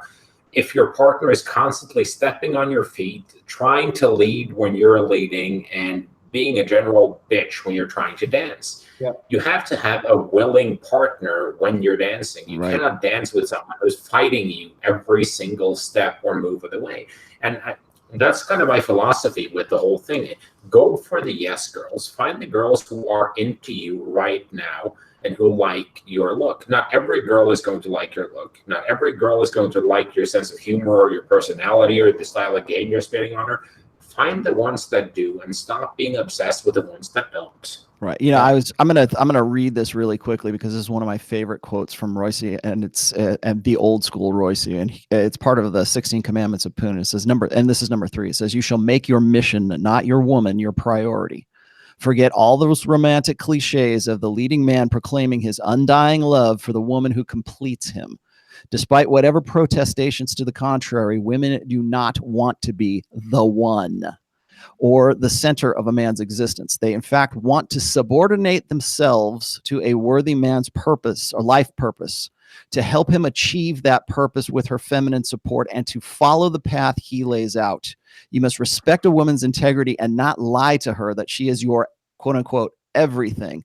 She is not your everything. And if she is, she will soon not be anymore. And I think that's where I'm going to leave it today. That was good. This has been a really good episode, gentlemen. I'm glad we had it. I always love having Tate on here, man. It's always an eye opener. And I can't wait to meet you in Poland. That's going to be a lot of fun, which of course is coming up on July 18th through the 21st. And we also have the 21 convention, Patrex edition, which is May 3rd through the 5th in Orlando, Florida. If you've not registered, please do so now because the price is going up in April. This has been a really great show, guys. Do you guys want to have any last words before we sign off here? My last word is going to be very simple. Guys, you have to stop treating that like button like a single mother at 300 pounds with 8 kids from 19 different daddies with a couple of $100,000 in debt. You are encouraged to smash that button and smash that button hard. I mean, your button is Tate's main chick. Just hit that shit. Yeah. I just want to let everybody know, I do a morning show, 9 a.m. on my show. Every day I'm on the, except for Saturdays, which I'm on the show here. And then the webinars that I've been doing for my private guys on the body language mastery course have actually been really good. Actually, Carl and Ryan popped in, even Steve the Dean and Rolo may or may not show up at one. I of the will webinars. if I can catch up on my damn sleep. I was up. I don't even want to go there, man. I was so tired yesterday. No worries. But just for the guys keep on contacting me, asking me to getting the body language course. It's closed until June, so you can't get it. So stop emailing me. Ryan. And then from my side, I just lost a client. He's moving on and he's gotten what he needs. So I'm going to be opening up my clientele for another one. I've added a new product where it's just one-on-one calls, just like this, 45 minutes, guys swapping notes. It's been extremely popular. I had no idea. So far, there's already been 6 guys, and I've never even advertised it yet. And then I'll end on this. This is why I did this and went in real life. Like, I get to talk to a multi-millionaire kickboxer. I get to talk to a divorced guy who's got his game on check and is a corporate overlord. I get to talk to the Japanese pimp and the 20-year empty nesting family man who's written the book on this stuff. This is guys swapping notes. And I mean this, and I don't mean to homo this up, but like Tate, Carl, John, Rolo, like, thank you guys. I learn as much as I teach. And this is probably the most rewarding thing that I do today. There you go. So just thank you. You're very welcome. We're starting our own tribe, man. We got our tribe here. Tate, what do you got going on? Do you want to give a plug or whatever? Yeah. Absolutely. I think what Ryan said is perfect. It's extremely important. This is why I never agree with the MGTOW guys, because if you want a happy, fulfilled life, you need to have a good relationship with women throughout that life. It's as simple as that. You're not going to be happy without them, and you're not going to be happy if they treat you like shit. The only way you're going to be happy is if you have a good relationship with females, and that's why this is so important to learn. I'm just going to quickly explain what my courses are, because everyone keeps asking me. Sure. The PhD course on how to get girls, that's basically what I did to recruit my cam girls. So I just basically wrote down a system, how I was recruiting girls, what I was doing to make them listen to me, where I was finding them, how I convinced them to do cam, how I moved them in. So it's not just about picking up girls. It's much more about getting girls truly in love with you. And that's what that is. And then I have another course on how to run a cam studio. But this aside, if anyone's, obviously everyone here watching this understands how important this is. But if anyone ever says, oh, why do you care about that pickup stuff? That's a bunch of bullshit. Game is essential to a happy life. You're not going to be happy without a chick, and you're not going to be happy divorced with your chick fucking your best friend either. So this is important stuff. So it's certainly I want to also say that you gave me like a freebie into that, and I'm auditing that class. So I just want to let everybody know that I'm like everybody that is on this panel or who I associate with, I always check out their stuff to see if I want to endorse it or whatever. And like everybody, you guys never disappoint me. So. That includes Ryan and well, Carl's doing his thing, but even when we made fun of your tube, even when well, that's okay. But you guys are gonna trip out because I'm growing my hair out right now, so you guys will freak Somebody out when that commented happens. on that. You're bringing out your 80s rocker days. Yeah, I again. am. I mean, you can see like sort of I'm it's coming out of the bottom here. One of these days, Yeah, I'm just I'll waiting until he starts running, Here I Go Again by Whitesnake as the intro. Yeah. Music. Yeah, well, I'll tell you, and this will get into my last little plug here. Is I've been working in Adobe Premiere. I've been messing around with OBS Studio, and I'm trying to up my game a little bit for my personal channel, which will be tomorrow with Pat Campbell at 4:30 Eastern. We'll be talking about the sex deficit, I guess. That's the best way we can talk about it. That the new study that came out in the Washington Post? Washington Post. So we'll be talking about that tomorrow at 4:30. If you want more information on that, just check out my channel. The links are in the description here. So that's really good. I got a lot of guys saying we need to bring back Tate, and I definitely agree. I would like to have Tate even be semi-regular on here. So you know what? There's a guy better than me who I'm going to try and convince to come on here. Okay. I'm open to that. But yeah, one thing about that we, Anthony and I were talking about at the very beginning of this year is how we wanted to change up the Red Man Group and do some different shows. That's why we have the Patriarch Show. We've got some other things we've got some irons in the fire right now that are just coming around. We're talking about maybe doing an all call-in show. And then a few other ideas too, but I'm open to anything, Tate. So we'd love to have you back on again. So we will do that. All right, guys.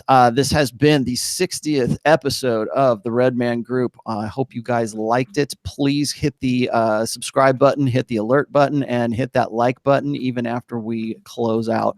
So thank you guys, and we will see you next week, same time. Bye-bye.